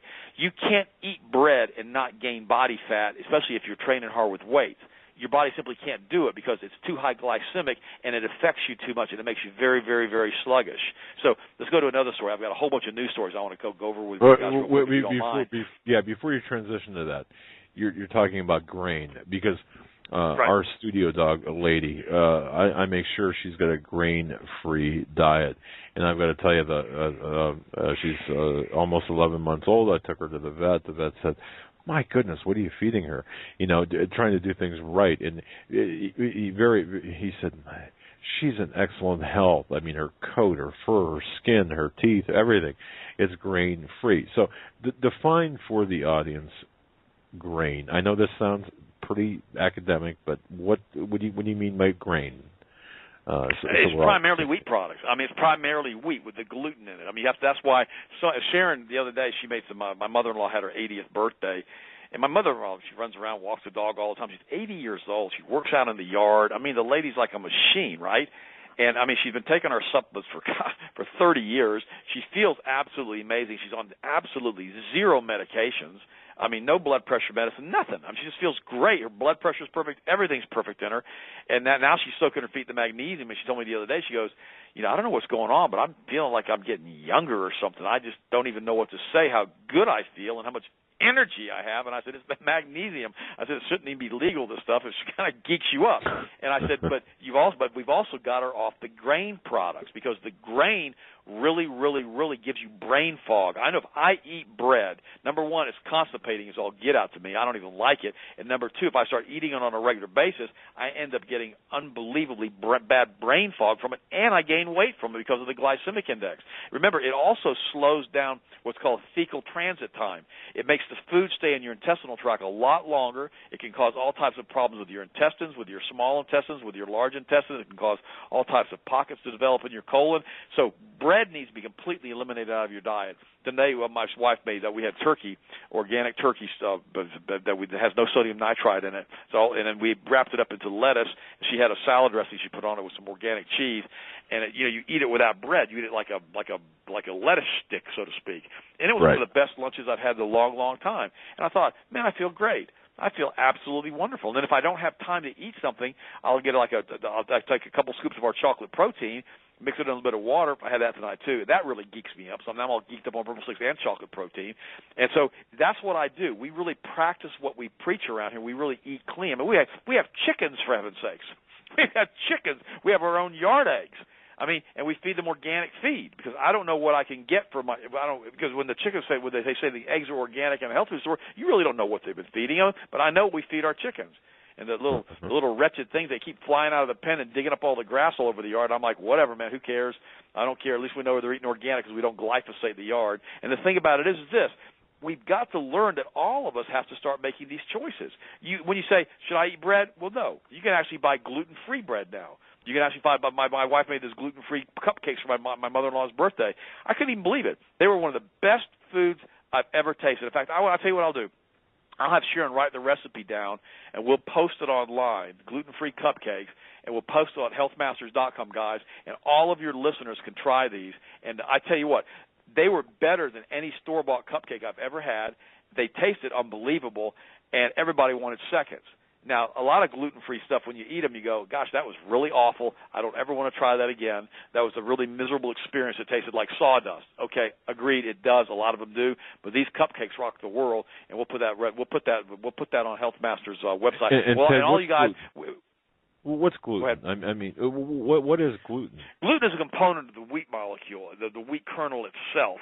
And what we used to do, and I just try to show people what it would do, it's kind of like glue. They used to make glue out of it, okay? And you can actually take white flour and water and make glue. We used to do that make paste out of that all the time when we were in elementary school. The gluten is what allows us to do that. It's just part of the wheat kernel. Now, what's also interesting is you can take a white bread dough ball, mix it with water, and wad it all up, and you can actually bounce it off the wall like a rubber ball. I mean, it's the craziest thing you've ever seen. And this is what's so bad is that gluten portion of that wheat kernel, because it's causing a lot of problems with celiac disease, intestinal disorders. Remember I told you a couple of months ago I had the one lady, she's a young girl, she's 23 years old. It was back in January, and she came over with Fletcher, one of Boss's workout partners, and she was sitting on the back porch, and I could tell something was wrong. I said, "Are you okay?" She goes, "Well, I've got really, really bad colitis." And forgive me when I say this. I've got a really weird sense of humor. Okay, when I see things that are really easy to fix and people have been suffering with them, sometimes I snicker a little bit. I kind of snicker, and I said, "I'm so sorry." I said, "I didn't mean to do that." I said, "It's so easy to fix colitis." She goes, "Ted," she goes, "for 8 years I've suffered with this. 8 years I've suffered with this colitis. I don't know what to do. I had it when I was 15 years old. I'm 23 years old now. They want to remove my colon. I don't know what to do." And I said, "Well, I'll tell you what to do." So I gave her some stuff, and I said, "Within 4 days, you won't have problems with colitis anymore." 4 days later, she was fine after 8 years of suffering with the doctors and all the drugs. And what's interesting about this is that the intestinal tract replaced the epithelial cells in there. They're like skin cells. They replace themselves every 72 hours. So if you've got a problem with an inflamed gut, if you get the right nutrients in and the right chemicals out of your diet, you can actually replace those skin cells just within a few days and have tremendous relief from colitis and other types of intestinal problems like that. See, and people don't understand that, how easy it is to repair the intestinal tract, but then you got to make sure you eat clean after that to keep it repaired. Does that make sense? I was chewing on a piece of pepperoni here in a pork shop. Hang on a minute. If you're gonna do pepperoni, get all beef pepperoni and make sure it doesn't have any sodium nitrite. I mean, we get these beef sticks that we eat all the time. They're like those little like Slim Jims, right? Except they taste better than Slim Jims, and they're made all beef. And, we sell them at the office at Health Masters, and we use them for snacks. We keep them in the cars. And they're just a really good snack to eat. But they don't have any sodium nitrite. They're all organic, and they taste great. We also have a little chicken stick that's the same thing that we eat. So people are always thinking, well, you have to give up all this stuff. No, you don't. You just have to know the right stuff to buy. Now, I've already told you can have cupcakes. Last week I went out and had a big steak. I mean, I'm telling you to eat steak. I'm telling you to eat eggs. I'm telling you to eat butter. I'm telling you to eat olive oil. I'm telling you that's okay. I'm telling you not to eat bread. Okay. Don't eat bread, but eat vegetables. To stay away from all of the gluten and all the wheat. You've really got to stay away from that, especially if you're working out or trying to exercise, or if you've got problems with constipation. And if you really have problems with constipation, we have a product called Atrialo. Oh, my gosh, it works great. It's not addictive or anything like that, and it really, really helps people who have problems with their bowels moving. Okay, let's go to the next topic real quick. All right. This is interesting. Unless you want to talk about this some more. I don't care. What do you want to talk No. about? I got a question from a listener. Does beer have some grain or wheat or beer? What's up with beer, aside from the alcohol content, beer? Well, I don't think that beer has gluten in it, because it really doesn't, because it's a liquid. I've never been asked that before, Doug. Okay, yes. But I mean, if you want to have, let me share something with you real quick. Now, this is not. If you want to get hacked off, let me go ahead and get hacked off. I mean, because I had a cookie last week too, so go ahead and get back. Every once in a while, I may drink a beer. Okay. I don't have one, but maybe once every year, every 2 years. And usually it's when my German relatives come from Germany, and I'll have like one beer. And then when I have one beer, I still won't even drive, because I won't even let the stuff in my house. I don't have any alcohol here. So if you're going to send me to hell for having a beer, whatever, man, have fun with all that. Okay? But the point is this, I don't think drinking a beer is a sin. I don't believe that, because drinking alcohol is not a sin. Getting drunk is the sin. So I don't have a problem with occasionally having a glass of beer or wine. But what you don't want to do is drink alcohol every single day, because about 10% of the population is predisposed genetically to become addicted to alcohol. And that's not good, because my mom, she drank way too much after what she'd seen in World War II. My brother, he drinks way too much. My half brother, who was born during World War II in Germany. I mean, he's basically an alcoholic. My mom was pretty much a functional alcoholic while we were in high school and college, and then she finally quit drinking when she was in her 70s. But the point is, if you have that in your DNA, and you got your mom or your dad or somebody close to your relatives that's in your DNA stream, they're alcoholic, don't even start. And don't start drinking beer every single day or wine every day. I've watched so many people, guys, ruin their lives by drinking alcohol on a regular basis and getting addicted to it. And I've never heard anybody say, my life was a wreck and then I started drinking, and everything got better. It doesn't work that way.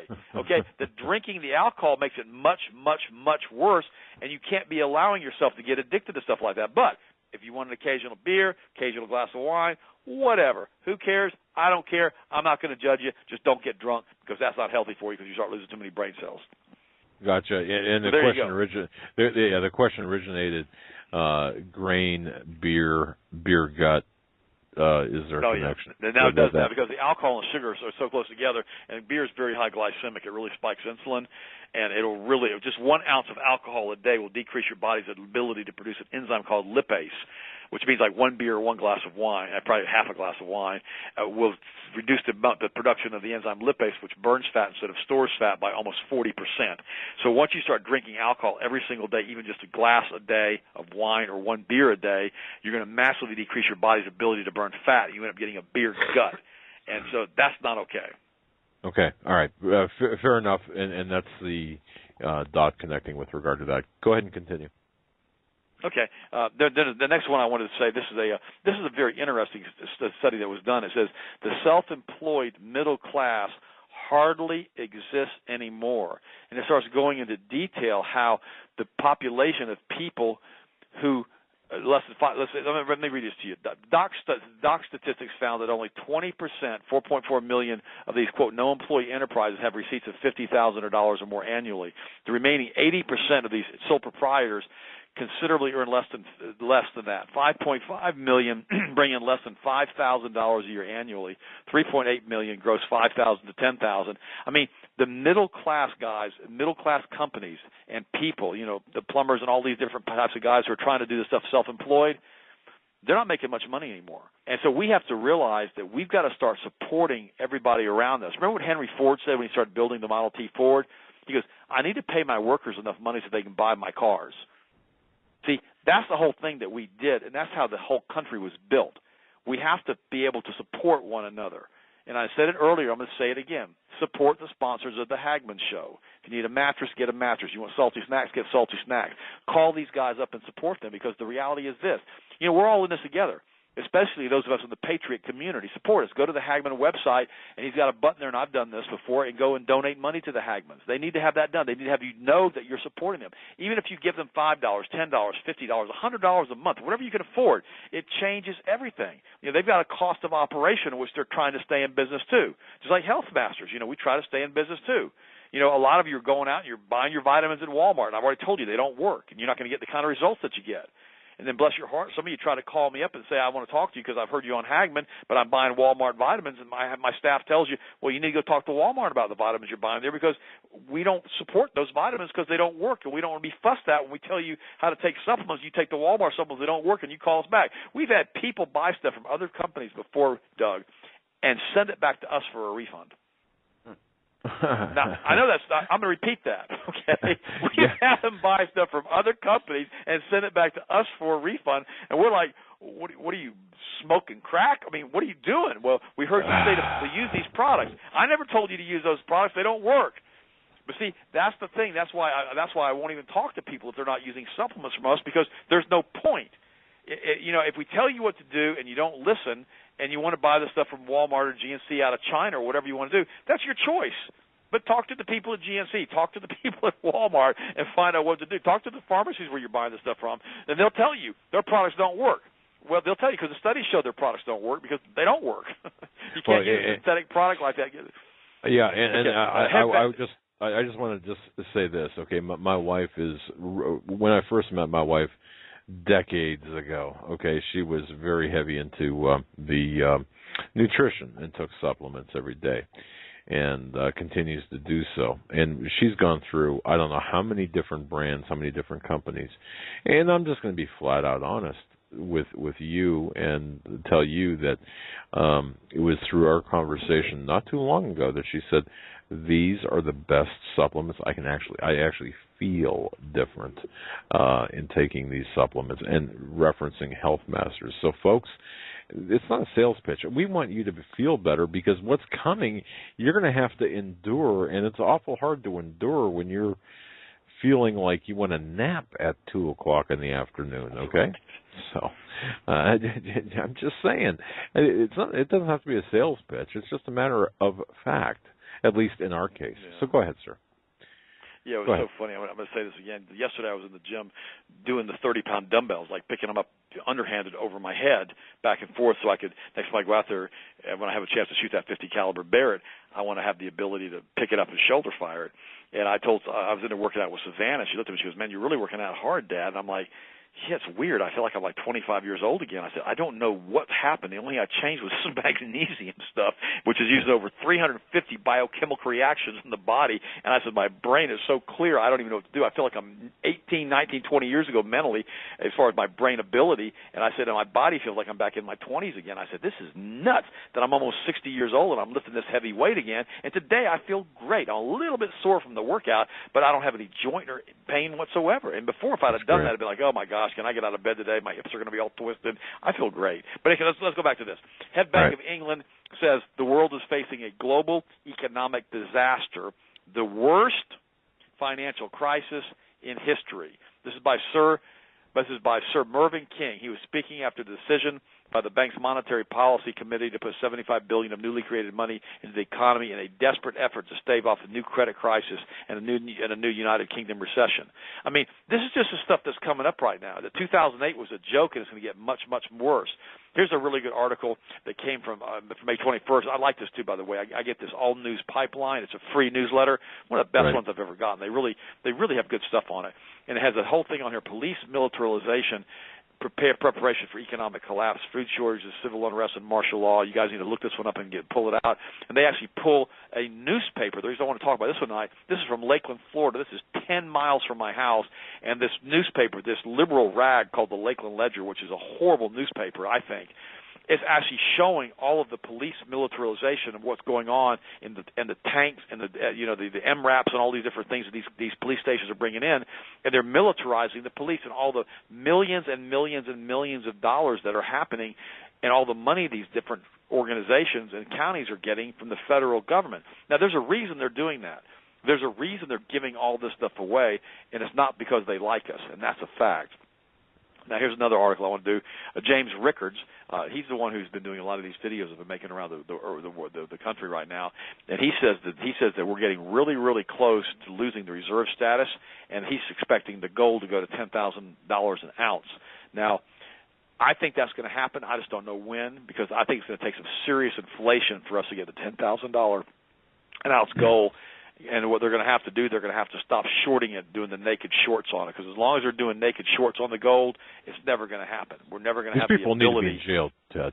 These manipulators of the currency or of the commodities need to be in jail. I'm telling you right now, gold and silver are nowhere near where they should be in comparison to the U.S. dollar or the pound or whatever. And it's the most manipulated system right now ever. And I'm well. Let me give you an example. Just simple math.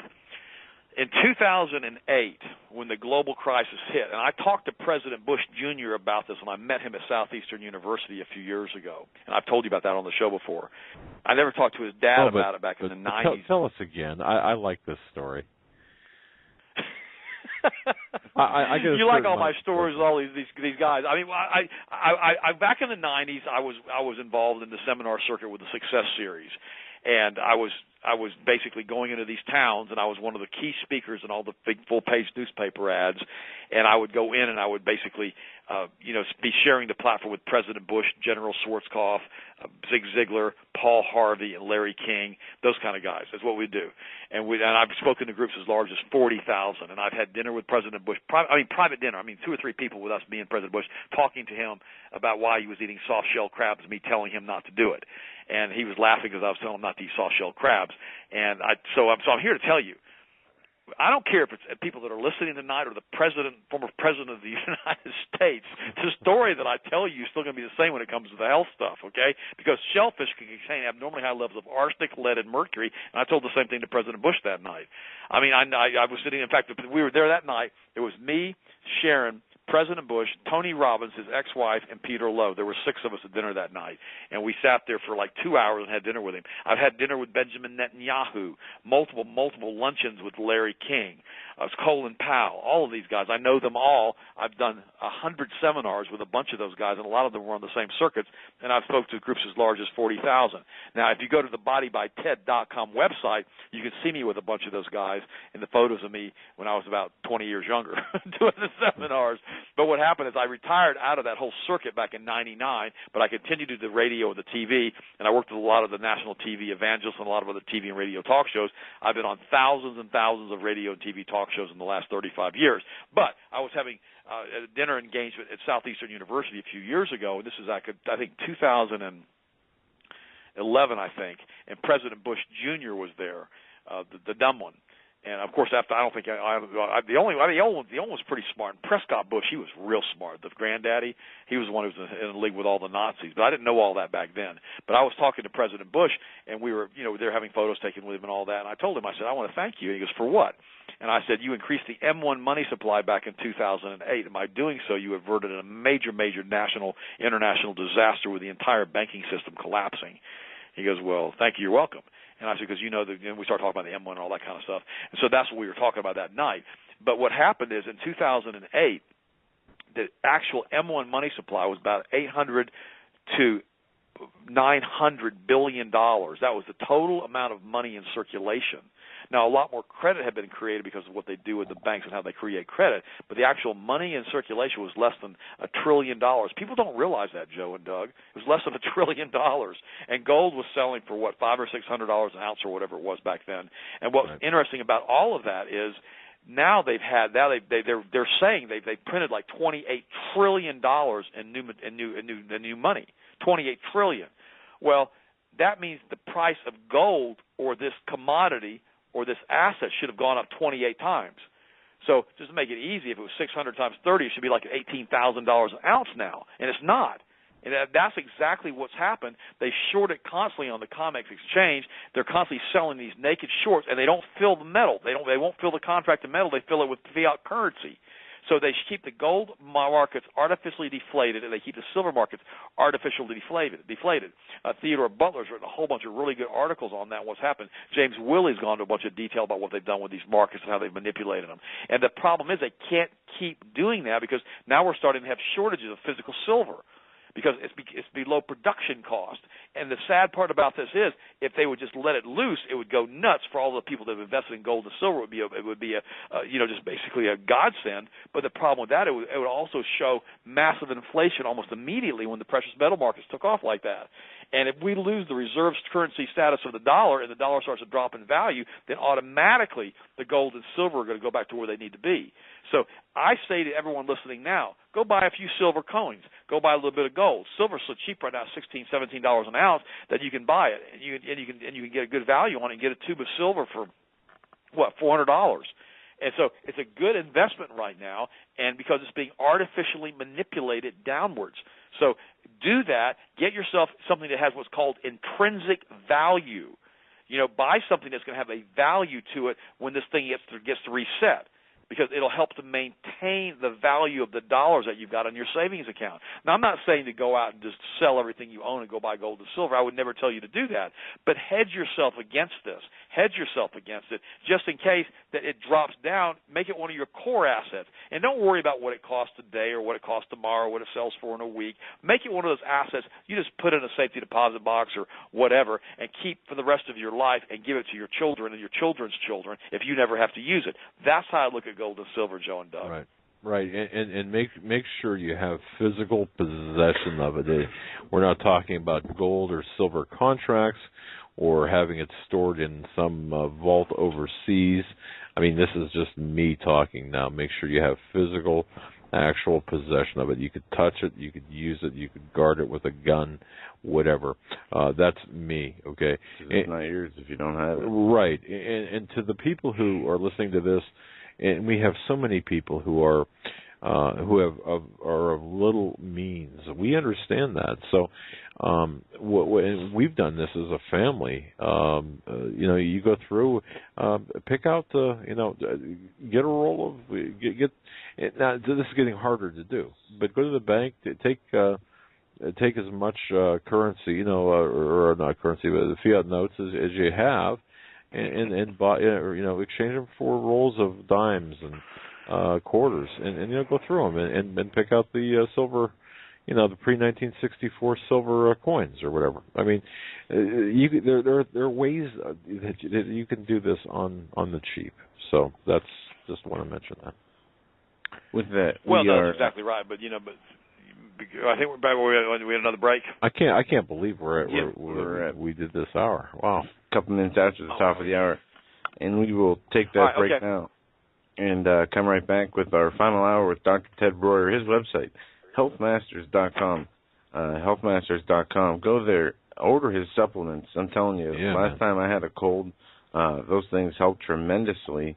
And my wife caught the cold also and ended up going to a doctor to get cough medicine. But I tell you that the timing of this virus was knocked down tremendously just to the fact that we were taking the vitamin C, vitamin B, the ultimate vitamins that Ted had supplied us with. And they were a godsend in those times when we were sick, because I didn't want to get out of bed, but somehow managed to help do the moving in the studio while I was sick. So got to thank Ted for that. Healthmasters.com. Ted Breuer is our guest. We'll be back for a third and final hour on this Thursday, May 21st. Ted Breuer is our guest. His website, healthmasters.com. And he is running a special. It's MD15. That is the coupon code, MD15. Super secret code word to Hagmann listeners. He's offering a 10% discount to Hagmann and Hagmann listeners by putting in the coupon code MD15 while purchasing your order. So very generous, Ted. In this third hour, I know you have some things you want to get into, but just one thing we'd like to hear your opinion on is the Trans-Pacific Partnership whenever you get done covering the news you have to cover. Okay, I'd love to talk about that. But also, one thing I would do is we have a new children's chewable. We're not manufacturing that, but we found it. And it's the absolute best children's chewable that we've ever offered. Kids love it. In fact, we opened the bottle the other day, and I tried it, and I thought, this can't be a vitamin. This is too good. It's like, it's just great for kids. And I ended up eating like 6 of them. And I thought, this is ridiculous. No, this is true. So we had the bottle in there, and all of a sudden I go in there, and every day, Alexis is eating them, and Harrison's eating them, my daughter and my son, and then my oldest son's eating them, and Lana's eating them. In about 3 days, this whole bottle of vitamins is gone. And I said, guys, are you kidding me? They're gone. They go, man, we can't help it. They taste so good. And so we sent some over to Switzerland. We've got a good customer in Switzerland. She may be listening to the show tonight. And she said that her kids went nuts over the vitamins, that all the neighborhood kids wanted to try one. And now she's given the links to Health Masters for the nutritional supplements for the children, because that's one of the biggest problems we have is that we can't get kids to take vitamins, or if they're taking vitamins, they're getting this so chewy, gooey stuff that gets stuck between their teeth and causes cavities. So we have all kinds of neat stuff like that. So what we've learned is this. If you start good with good prenatal nutrition with a woman before she gets pregnant, then make sure she gets plenty of biotin her first trimester, along with the B vitamins, along with a really good we have a whole prenatal pack too for women who are pregnant, which is the best on the market. And then the last trimester, you give extra cod liver oil. Make sure that it has no mercury in it, though. That's very important. And give extra cod liver oil, and you get a massive increase in brain development in the fetus. And we have shown conclusively now, and we've seen this with our own testing that we have not done, but we've researched that you have a higher IQ score with kids when you do this. And so we always tell them to increase the omega-3 fast during the final trimester when the primary brain development takes place, and make sure you get plenty of biotin to help prevent the spinal bifida and other type of neurological defects. And so that's really, really important. But prenatal nutrition is super important because, guys, children are actually now being born with cancer, and that's almost 100% of the time because the mother's prenatal nutrition was so poor that child's immune system, even while it was trying to develop in the womb, couldn't develop properly. And so don't do that to your kids. If you're pregnant, make sure you take the right supplements. Okay. That's right. Consumers' expectations for the United States economy drops the most since 2013. People are beginning to realize that this is getting weird and that they know something. This is from Bloomberg. They're also saying the housing market now has shown signs, has shown little signs of life. And so now they're saying that we've got a major problem in the United States with all of these different things, even though the interest rates are still at record lows. So we're going to find out what happens with all of this stuff and how long they keep this Ponzi scheme going. Here's another interesting article from the All News Pipeline. It says the red list of people that Steve Quayle's talked about so many times starts with veterans. And Dave Hodges wrote a whole thing on this the other day. You guys need to read it. He said they don't really care about people like us who are Ron Paul people and people like, the Hagmanns who are Ron Paul people. They care about the veterans. He said that's the number one list that's going to be taken out by the government because these are the guys that have been trained in Iraq, in Iran, in all of these theaters of war, in Kuwait, and so many of them now have been listed as disabled or mentally unstable because of post-traumatic stress syndrome. I guess that's what happens when you frag a bunch of families with little children in the room and you start getting all messed up in the head. But what's happening is these people are now being listed as the number one target for the federal government when, quote-unquote, the martial law begins because they have specific skill sets that the government's scared of because they trained them to be troops, they trained them to be soldiers, they trained them to operate in guerrilla warfare techniques. So they're kind of scared for those guys. What do you guys think? You think Quayle's right about that? You think that Dave's right about that? I think they're nailing it. Yep.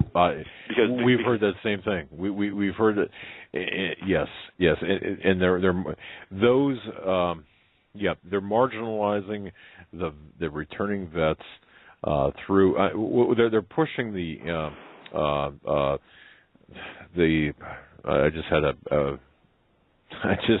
antidepressants. I'm sorry, they're pushing those on the vets. They're using that to disarm the vets, and then those people who are refusing, they're gonna be taking them out. And with the changes that are coming, whether the red, blue, green list and the dots in the mailbox have any correlation or not.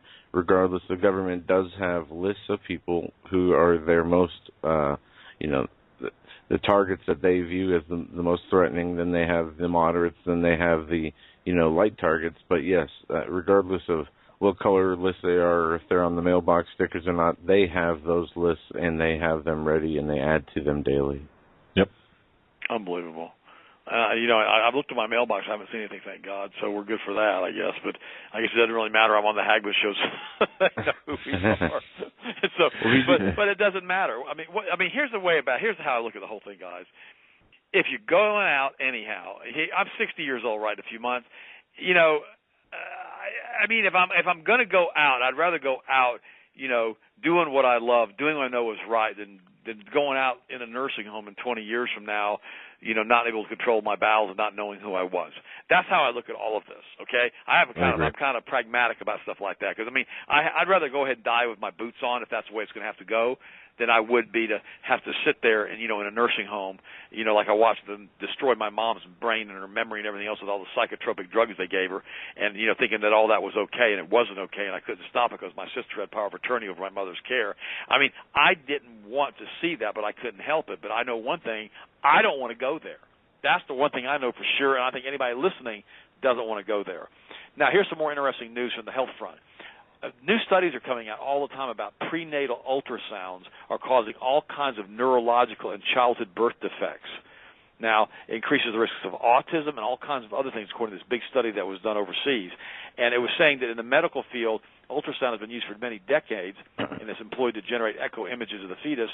But now they're saying that it is a highly unusual form of sound when used for the purposes of prenatal or obstetric diagnostic examinations, and that we're not our body chemistry and our tissue doesn't handle that very well, and it's causing brain problems in these kids who get multiple ultrasounds. And the Stanford Child Research Institute said you have a massive increase in leukemia in children who start getting multiple ultrasounds. So, just like we talked about earlier on your show, a couple months ago, how you shouldn't be doing vasectomies because it massively increases the risks of prostate problems. I'm telling you now, guys, is it really that important that you know what the sex of this baby is going to be? And unless it's a high-risk pregnancy, I wouldn't even recommend doing any ultrasounds. We did one ultrasound on Harrison because Sharon had to know if it was a boy, and then I don't think we did any ultrasounds at all on any of the other children. So the thing about that's pretty interesting, though. The ultrasound affecting a body that way. Okay.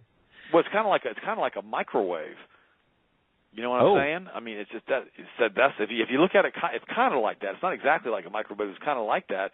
But what it does, it causes problems. It says the causation model is fully compatible with the vaccine model because it includes the concept of toxic synergy, and ultrasound is an effective synergist. Ultrasound is theoretically capable of initiating fetal vulnerabilities to subsequent toxic exposure. Thus, the risk of subsequent exposure to vaccines, birth drugs, antibiotics, and other environmental stressors would be raised by prenatal ultrasound, not in addition, but as a multiplier. And so it actually increases the risk of these other diseases when you do this on a regular basis. And we've also found that multiple sessions should be avoided because hazards are cumulative, and that human studies have found sensitive organs are damaged at just a 1-minute exposure of ultrasounds. I didn't realize that. So what's the alternative? Roll the wife through the TSA scanner at the airport? Well, I don't even do TSA scans. I don't even do that. I just say grope away, have fun, grope. And I don't even care anymore. I just grope. I don't, whatever, man. I just look at it. And if everybody listening right now, if we all when we went through security, if everybody said, have at it, grope, they'd stop this crap. Because they couldn't do everybody. They couldn't grope everybody. Look, I've often said, and I'm going to say it one more time, folks, the TSA is the Achilles heel of DHS, and what we need to do is we need to say, absolutely not. First of all, you're not going to nuke me. Second of all, you're not going to touch me. What are you going to do about it? If we all stood up and did that, or just stopped flying altogether, and look, we flew one time and almost landed me in jail, but and that was to the conference in Montana. That's a whole different ballgame. Well, Ted, I got to ask you this from a very faithful listener, a dear friend of the program. You were talking about female ultrasounds here, but this is another female issue.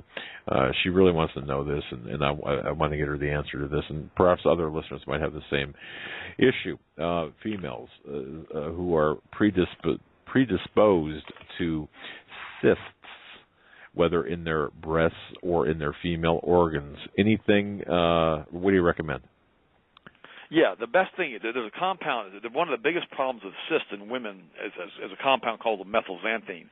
And methylxanthines are quite common and quite heavily concentrated in coffee. And so what we always tell people, if you have problems with cysts, you need to completely eliminate coffee out of your diet. That's one of the most important things you can do as a woman. And coffee also massively increases the risks of breast cancer. Years and years ago, I was working with this one lady who had breast cancer, and her doctor sent her to me for nutritional guidance. And we put on a real heavy protocol. God, this is over 30 years ago. And what happened is she was about to die. Her name was Carol. And I told Carol, I said, Carol, there's 3 things you've got to avoid if you want to avoid getting brain cancer again. Number 1, you can't drink alcohol at all. That's period. You can't ever have alcohol, not even that occasional beer, no alcohol. Number 2, you can't have sugar, because sugar will feed cancer cells, because cancer is kind of like a fungus and it kind of grows, right? So you got to avoid the sugar. And number 3, you can't drink coffee ever again. You can't put any coffee because of the methylxanthine component. It massively increases the risks of breast cancer and fibroid tumors and all the types of conditions that can cause breast cancer. And Carol, she got better after the surgery, and she ended up having about 5 or 6 or 7 years of life, and then she wouldn't quit the coffee.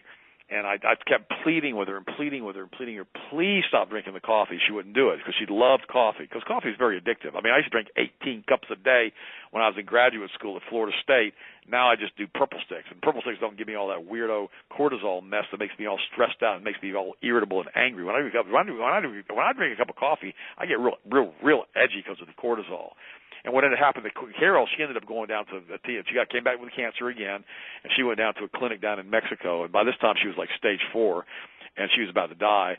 And the doctor just chewed her out. And he goes, "Why are you drinking coffee? You can't drink coffee and recover from this. It's impossible."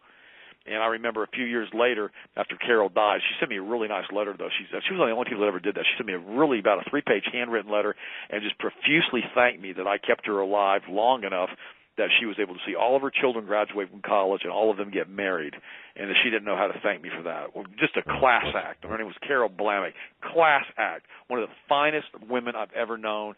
And, gosh, her husband's probably gone by now, too. But her kids are probably, hopefully they're listening right now. But she was a class act. She lived in Altamont Springs, Florida. And what was interesting about this is a few years later I saw Katie Couric. She was doing a show on 2020. She had brought a Tibetan monk over from Tibet. Not a monkey, a monk, like a priest. and he said he could cure breast cancer. He didn't care what kind of breast cancer, how far it progressed, he could cure it. And he said to the ladies, he said, look, he said, here's what you have to do. You have to take these herbs. I'm bringing like 60 different herbs. You got to take these herbs every day, but you cannot drink coffee, you cannot eat sugar, and you cannot drink alcohol, or I cannot cure you. Isn't that interesting? Wow. And that was on 2020. And what happened is I remember there were 3 or 4 women, 2 of them wouldn't listen to him at all. One of them wouldn't quit the alcohol, the other one wouldn't quit the coffee. The third one, I think she still wanted the sugar. They all died, okay? But the fourth one who followed and did exactly what he said, though she was stage 4 and terminal, and they had nothing else they could do, and she'd already undergone all the chemotherapy and radiation, and nothing could do to help her. She was completely cured and lived. See, so what we have to understand is this. Again, like I mentioned earlier in the show, if we have specific knowledge and specific skill sets to help people with certain types of conditions or certain types of behavioral patterns or whatever it is, and we've had a proven track record, we need to listen and pay attention to that. So that's why I want everybody to go to healthmasters.com and sign up for the free newsletter. It's free. It's not going to cost you a penny. Yeah, I forgot to mention that in the first 2 hours. There's a newsletter at my website that I'll send you out a newsletter every other day, 3 times a week, and I'm going to tell you exactly what to do, what to eat, how to live. And now we're going to also start a podcast, and we'll be putting links to the podcast on that, and hopefully we can get Doug and Joe on the podcast with us too, and all my other friends that I've made just while I've been doing all these shows for all these years. So the point is, I want to make this available to everybody for free. So it's not going to cost you a penny. You can go read the stuff for free, and we'll send you the stuff for free. And I've always, like today, I put a whole new article in there. I linked a whole new thing on aluminum on an article that I found that I wanted everybody to read. It's a little bit technical, but it goes into the extreme detail on why aluminum does what it does in the cells and why it causes senile dementia. And so I want you guys to read that. I'm not the only person saying this. I read it, then I kind of, how should I say this? I make it not as medical sounding. I don't talk about acetylcholine inhibiting the absorption of the, or how caffeine inhibits acetylcholine reabsorption in the synaptic cleft. I don't talk like that on radio or TV, because when I start doing that, nobody understands what I'm talking about unless you've been trained in that field. So I don't do that. I always try to make sure everything's very, very easy to understand, and that's why I'm good at what I do when it comes to this, because I can say, look, how bad do you have to feel before you start making choices? If you're 20, 30, 40, 50 pounds overweight and you feel awful, when are you going to say enough? If you're going east on the interstate but you want to go west, when are you going to make the U-turn? I mean, how are you going to – when are you going to see? That's the kind of stuff people need to hear, Doug and Joe, because they've got to know they've got hope. They've got a chance. They've got a future. They've got a dream that they can do something different, but they can't keep doing what they're doing and get the same result and expect a different scenario. It simply doesn't work that way, and that's just the way I think life is for everybody. But did I cover that okay? Is that good enough on that? Yep. Okay. Absolutely. All right. Let's go ahead and do it. This is the one study. This is the one I just did on the prenatal ultrasound. And I love this. This is a former vaccine advocate, and what they did, they put together a list of questions, and I want to read a couple of these questions. Now they're completely against vaccines. And listen to these questions he asks. Why are newborn babies vaccinated on the first day of life against a disease that is primarily transmitted sexually and by needles and drug users? This is the same we talked about, too, the hepatitis shot. Pregnant women are already tested for STDs prior to birth, so there's no reason to give it to an infant. Interesting to note, of the few vaccines that are still given to infants and this vaccine still has thimerosal in it. This is the hepatitis B and the tetanus.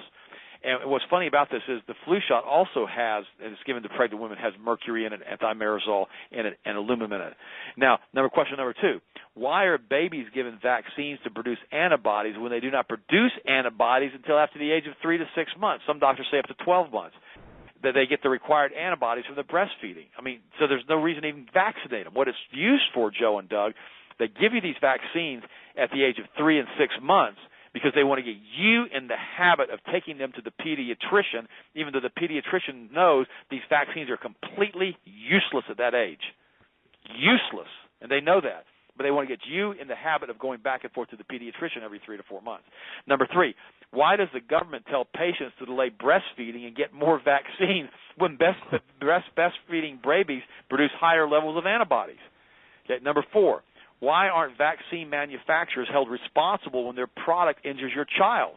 Why would these companies need to be protected from the effects of such wonderful products? Over $4 billion have been paid out in vaccine injury cases now from the federal government. Number 5, why have no double-blind, placebo, randomized controlled trials ever been done on any vaccines to see if they're effective and determine their efficacy? They don't do that. Why are the following in the U.S. vaccination schedule, we are the most vaccinated population on the planet with the highest rate of SID death in the world. In other words, we have the highest infant death rate in the world, and studies have proven over and over and over that the 3-month and the 6-month immunizations, that the vast majority of SID death occurs within 24 hours after those vaccines. Why are disease outbreaks occurring in populations with 90% plus vaccination rates? What about herd immunity, which doesn't exist? He goes, why are children vaccinated against all these diseases still catching them, like measles? Why are we so frightened of non-fatal illnesses like measles that train a child's immune system on how to work properly? Number 10, why are vaccine manufacturers allowed to reduce antigens and insert cheap and toxic additives that aggravate the injection site? These are the adjuvants. Number 11, why do we need multi-dose vaccines if the number one priority of vaccine manufacturers is your child's safety? In other words, why don't we just use individual dosing without thimerosal? Number 12, why will no physician sign a written guarantee for a child's safety prior to vaccinating them with products they insist you take and that they say are completely safe? Number 13, why is there no outrage about the $3.1 billion, now it's close to $4 billion, paid out in vaccine injury death claims, and yet they claim there is no correlation and they are perfectly safe? Number 14, why don't people recognize from history that the most widespread and lethal diseases in the last 200 years were reduced due to cleaner drinking water, improved sanitation, nutrition, less overcrowded areas, and better living conditions? And this goes on and on and on, but those are the best ones I want to cover with you guys. Oh, this is another one. Why is it that only 40% of health professionals receive the flu shot each year? They must not believe in it. So it must, so what we have to realize is that there are a lot of questions about vaccinations. But again, it's like I said earlier in that one email that I wrote to my pastor friend. I mean, you've got to look at the track record of what these things do and what they don't do, and you've got to make a decision based on facts rather than on fear. And see, that's why we haven't immunized any of my children. Okay, now, like I said, my one son got the tetanus shot. Now, Harrison, I haven't even told you guys this. Harrison's 15, or he's just turned 16 like a couple of weeks ago. When he was 15 years old, and we took him to the local state college in their dual enrollment program, they saw his mathematics scores, and they offered him a tutor position as a paid tutor to teach mathematics to the kids and to the adults coming into the college. This past month, as I was on your show, he got an A, one of the highest grades in the English class, and an incredibly hard English instructor there, got an A in English comp, and the English teacher offered him a tutor position as an English writing instructor at the college at the age of 15. That's great. Now think about that for a second, okay? Just let that sink in, okay? Now, why is it that these kids are so smart? Okay, well, number one, they haven't had their 67 shots, okay? That's the craziest thing. And I had measles, I had chicken pox, I had mumps. I'm not going to immunize them for stuff that I had, and I've got permanent immunity to all this stuff now. I'm not going to do that. You say, well, you shouldn't. You're using everybody else. No, I'm not using everybody else. I'd like for them to get the chicken pox. I'd like for them to get the mumps. I don't care. But the point is, why in the world am I the person who's written a book on this stuff? Why in the world am I going to do that? I mean, how much respect would you guys lose for me if I told you my children had all their immunizations? I mean, you'd be like, what's wrong with you, Ted? Yeah, exactly. Yeah, it'd be out the window. It'd be like if you came down to the house and I'm sitting there eating a pork sandwich. You'd be thinking, God, Ted, you said don't eat pork. Well, I just do it every once in a while. I don't do it. We don't eat pork. Joe saw me leave a restaurant because the only kind of fish that we had on the menu was unclean fish. It was all skin fish. I mean, we got up and went to another restaurant. I think we had a hamburger or a salad or something. I don't remember. The Reuben. All right, let's go. The Reuben sandwich. That's right. And it was non-nitrite beef. Remember? Yep. Okay. We talked about this yesterday. 54 congressmen are now pulling money out of the U.S. banking system. I think that's interesting. Yes. I don't know how documented. Have you seen that too? Well, I've seen it. I had somebody close to. Yes, I received a communication about this, and it's growing. That number is growing. Okay, I just want to let people know that yes, you've got powerful people in power that are taking their money out of the United States banking system as we speak. Just please understand that. Yes, thank you. I'm glad you brought that up. No, because people need to realize that this isn't a game here. I mean, the people they're bailing out. Here's another one. Another Christian bakery has been found guilty for refusing to bake a gay wedding cake, and that this is over there in England, which is, they're pretty much pro everything over there. And so I find it odd that, we can't have our values. I mean, it's like this. I mean, and don't get me wrong, I'm not anti-gay. I really am not. Pro-Christian, okay? But, I'm not anti-gay. I don't care. I don't care what these people do. I mean, it may sound funny to everybody listening to me, but I don't care what they do. Just leave me out of the loop. I don't want to, leave my kids alone, leave me out of their loop, Well, okay, but I'll tell you something right now. I am anti-gay. I am anti-homosexual, not anti-gay, anti-homosexual, and for the reasons being that understanding the agenda, Ted, behind the homosexual agenda is so important. I think it's so critical to understand. But we don't have to hang up on that. Let me tell you why. Let me tell you why I said that. All right. I know the Bible says it's a sin. I know in the Old Testament they used to stone them to death. I got that, okay? Here's the problem that I have, and I've talked about it on the shows before.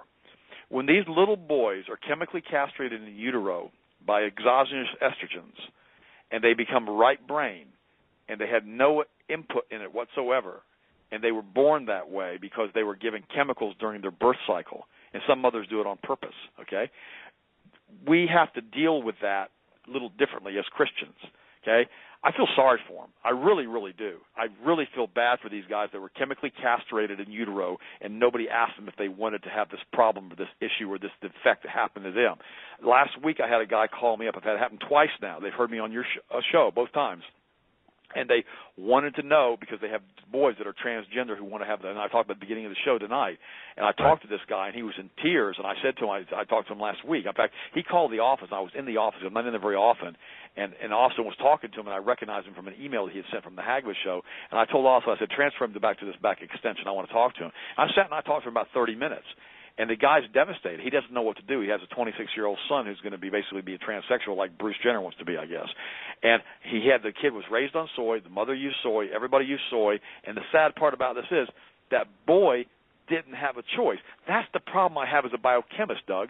I mean, when I was younger and I was a Christian, when I first got saved, I'm like, they're gay, blah, blah, blah, blah, blah. And now I'm like, God, they're gay, but they probably may not have even wanted to be gay. This may not have been a choice. This may be something that was done to them biochemically because the globalists have done this. They've done this on purpose. They feminized the men on purpose. So, see, that's the problem I've got with you. Does that make sense? Yeah, and when I say I'm anti-gay, let me, before the emails come flying in here, let me say the agenda, the equal rights is not equal rights, okay? It's special rights granted to those people who are pushing a specific agenda for the destruction of the United States. We don't have time to get into it right now, so just to clarify that. But in those cases that you referenced, I get that. I understand that.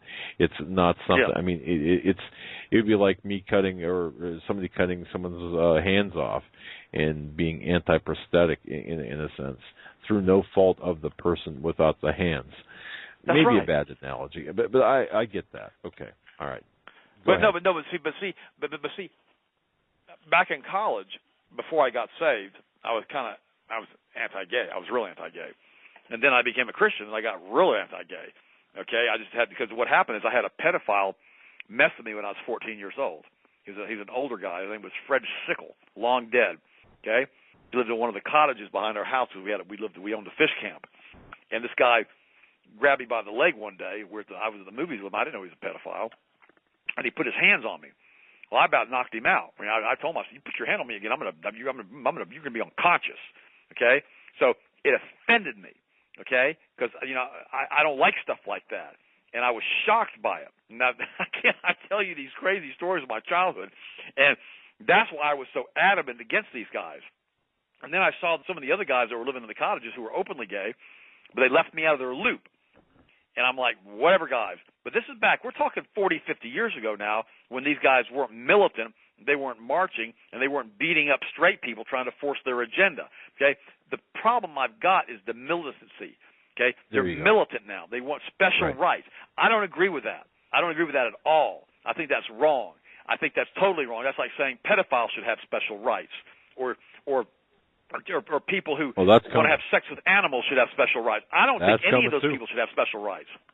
Right, and they should. It's called jail. But to me, I'm like this. If they want to do what they're going to do, because it's been around since Sodom and Gomorrah. If they're that messed up in the brain, or they've been chemically castrated in the utero, I don't want to see it. I don't want to know about it. I don't want to hear about it. I don't want to hear about it on TV, and I don't want to mess with my children. I don't want to mess with me. That's how I look at it. Now, you may all hate me for saying that, the guys who are listening tonight. But that's how I feel.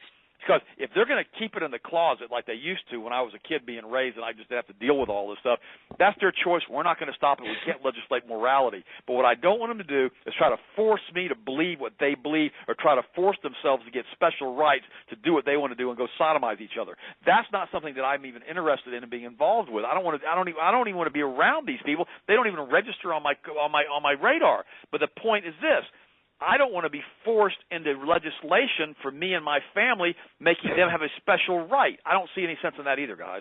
No, I get that, and we could take this. You know what, Ted? I'm really glad you agreed to stay for the extra 3 hours that we have. Our show. Did I tell you our show is from now 6 hours long? Did I tell you that? I'm just kidding. Well, hang on, let me get another purple stick. Hang on. Yeah. No.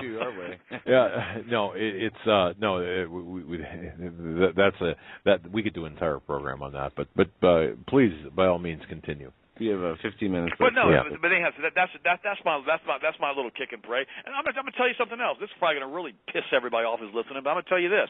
I was at the mall a few years ago with Sharon, and it was the mall in Orlando at the Millennium Mall, and they have a huge gay population in Orlando, right? Probably 40% of the employees at Disney World are gay, and so they have this huge population of gay guys there. And so I'm like, whatever, because I live in this little town, 30 minutes from Disney World, and I kind of just, I like to go out and shoot guns, right? And so I'm at the mall, and I'm walking up an escalator, and I'm at the Millennium Mall in Orlando, right? And they got Versace, they've got Versace there and all that kind of stuff. It's a real nice mall. And all of a sudden, this group of gay guys were all going to Versace. They were all gay, and they were all carrying their little briefcases, and they had their little outfits on, and there were like 20 of them, and they were all marching like a little marching band. And they marched up to the escalator, and they got on the escalator in front of me like real slow, and I got caught behind the gay parade. Okay, that's what it was, a gay parade. And so I go to Versace. And I didn't go to Versace. I had to go get my watch cleaned, so I'm over to get my watch cleaned. And so then finally I get back to the cachets, and Sharon says, "Where were you?" And I started laughing, and I said, "I got caught behind the gay parade." And the girl at the front desk goes, "You must be from a rural area of the state." And I looked at her, and I said, why? And she goes, "Well, you don't like gays." And I said, "I didn't say I didn't like gays." I said, "You said I didn't like gays." I said, "If I told you that I got caught behind a redneck parade, you'd have laughed." I said, "Did I say anything bad about gays?" She was, "Well, that's a good no." point. I said, "Why are you trying to make me prejudiced against gays?" I said, "They don't even register on my radar. I don't care about them, but they all jumped in front of me in the escalator." I said, I had to wait for them all. I said, I got stuck behind the gay parade. She goes, "Well, I really never thought about it like that." And I said, "Stop judging everybody." I said, "I don't care what they do. Leave me out of their loop. I'm not going to get involved in any of that. I don't want to be. That's not part of what I do."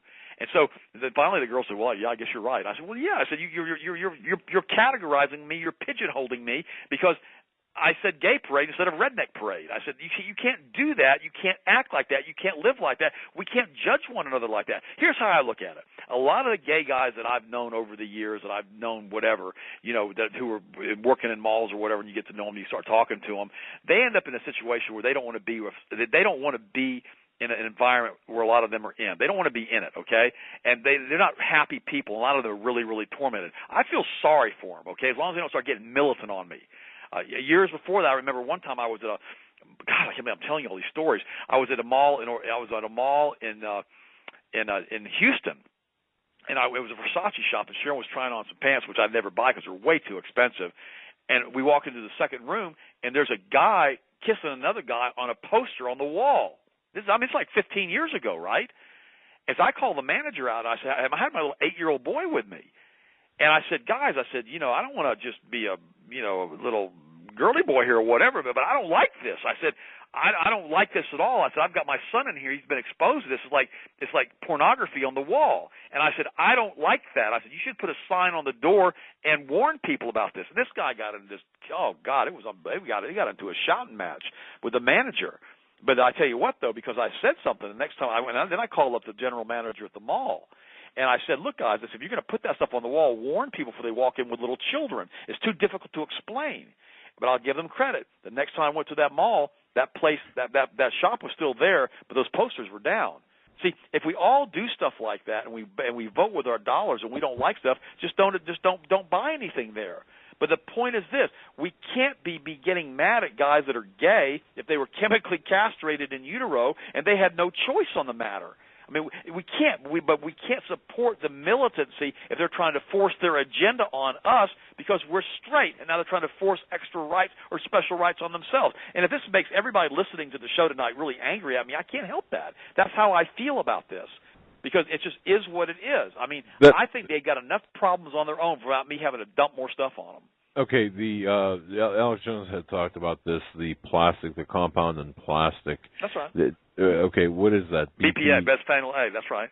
Okay, and that does have an effect on the Okay, I'm assuming everybody. Let me go over that real quick. We have only got a few minutes left. Let me go over this. When a woman is pregnant, all mammals are born female. That's what happens.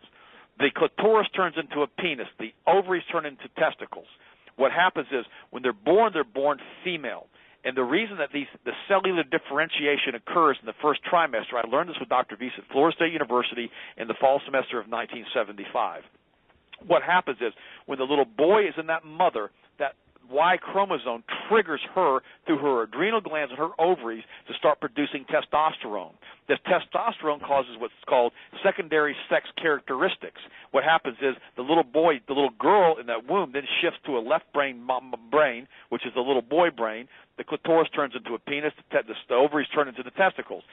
It was conceived as a zygote as a female. By the first trimester, by the time it's over with, it's already developing the penis and the testicles, and it's no longer a little girl. And the brain chemistry is already beginning to shift from a right brain dominant hemisphere to a left brain dominant hemisphere. That's what happens.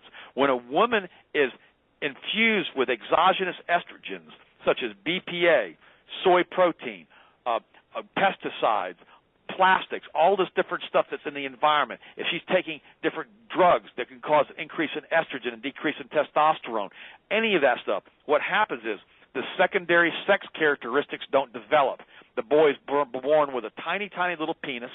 He's got virtually no testicles whatsoever. He's still a male because he has a Y chromosome, but he's a metro male. He's a soy boy, I call him. He's been genetically compromised. He has been chemically castrated in utero. That little kid didn't have any more choice on that than a dog being born a German Shepherd or a Pit Bull. It had no choice. It's just what happened to that kid. And that's the problem I've got with all of this mess. The globalists have done this. They've done it on purpose. They have emasculated the men of the United States. They have done this because they wanted to make us more of a girly boy society so we wouldn't stand up for our own rights. And now we've got this whole situation going on where Christians are running around screaming, everybody's going to hell because they're gay. Well, I don't like them being gay, and the Bible says they're going to hell already anyhow.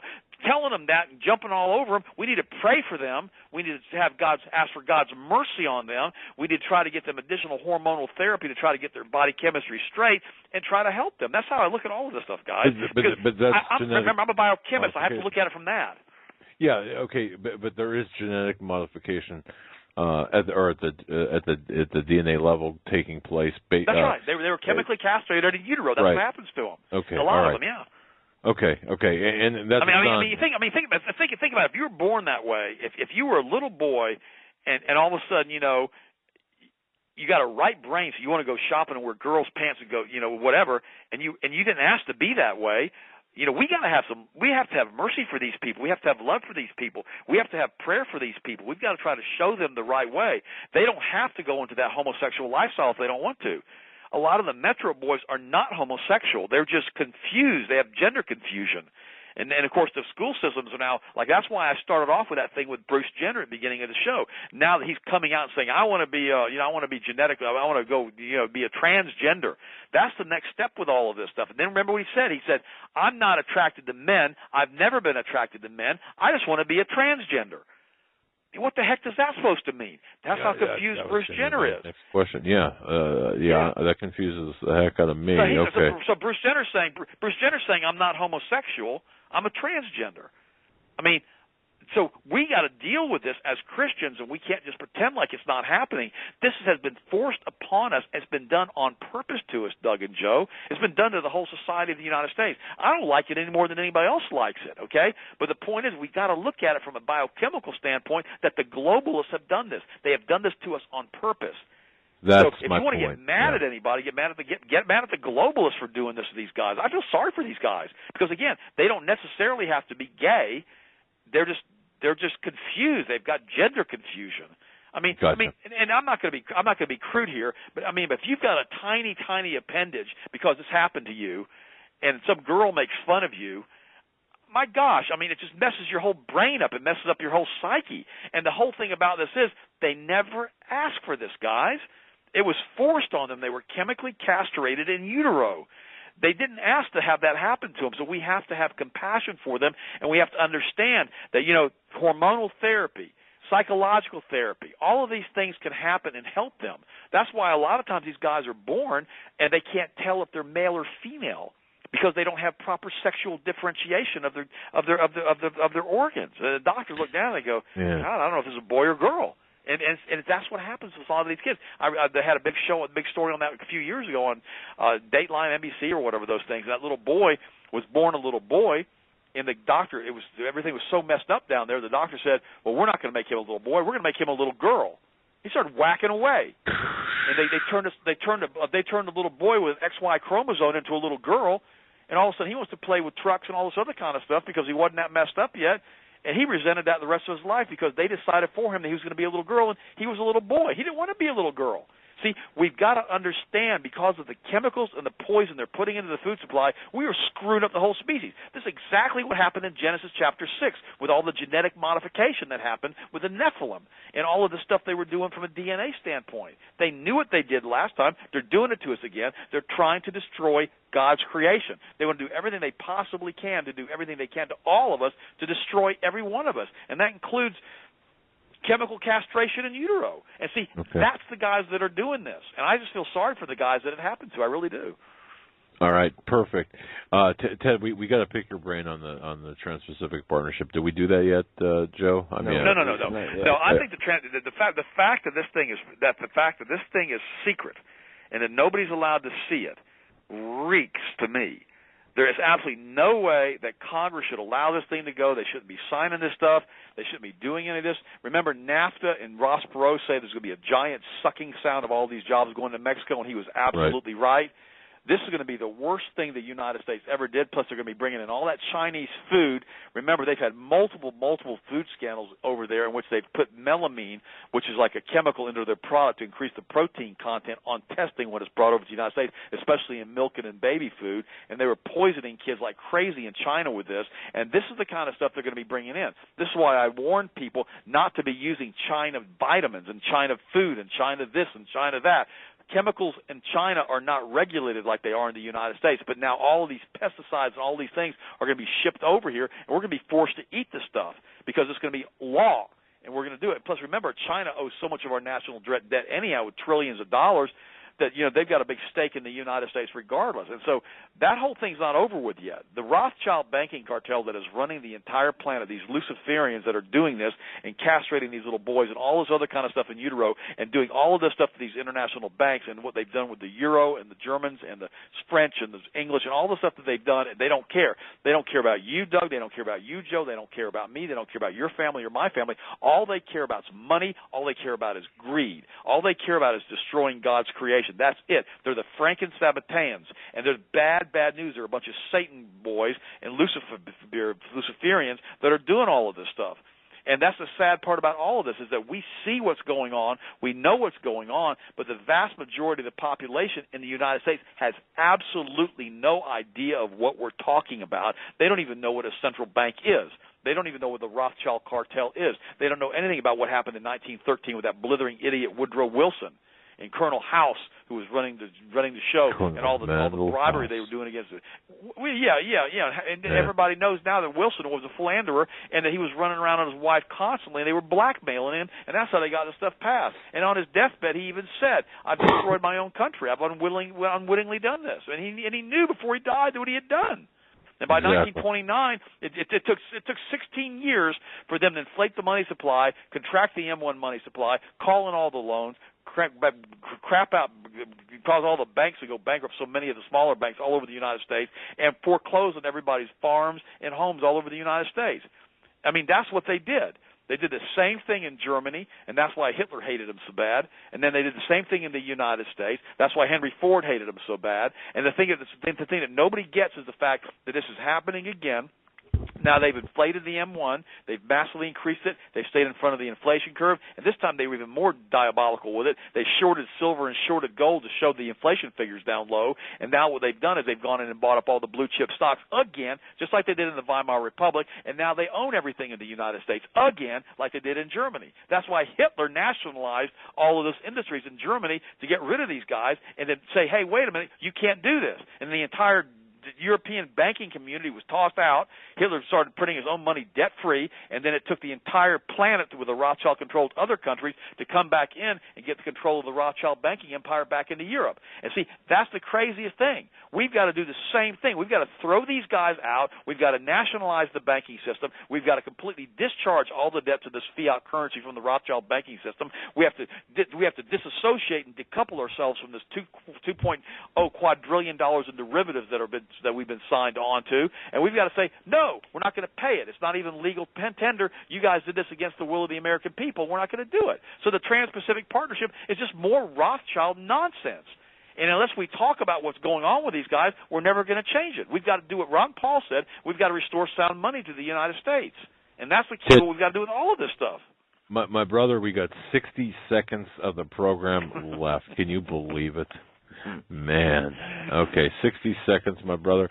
healthmasters.com. That's healthmasters.com. Folks, coupon code MD15. Super secret. 10% off all orders for the Hagmann and Hagmann listeners if you use coupon code MD15 at healthmasters.com. Absolutely. And I would urge every listener, hey, regardless, sign up for Ted's free newsletter. The information in there is fabulous. We're recipients of the newsletter. Read it. We read it all the time. And, Ted, I just want to thank you so much for being part of our extended family, my friend. I really do. I appreciate it, guys. You got me so cranked up to the last 30 minutes. I won't sleep for 4 more hours. But I tell you what, guys, it was an exciting show tonight. Hopefully I'll be able to shed some light on a whole bunch of different controversial issues, including the nutrition and the ultrasound and all the other things. So thanks for having me on. Oh, real quick, I got to get a phone number, 800-726-1834 or 813-967-0244 for those who are calling, want to call us internationally. 800-726-1384. 1834. Yeah. 1834. And if you want to call us direct, you can go to area code 863-967-0244. All right. Ted, thank you so much. God bless you. That'll do it for us tonight, folks. We are out of here. Tomorrow night, Paul McGuire. All right.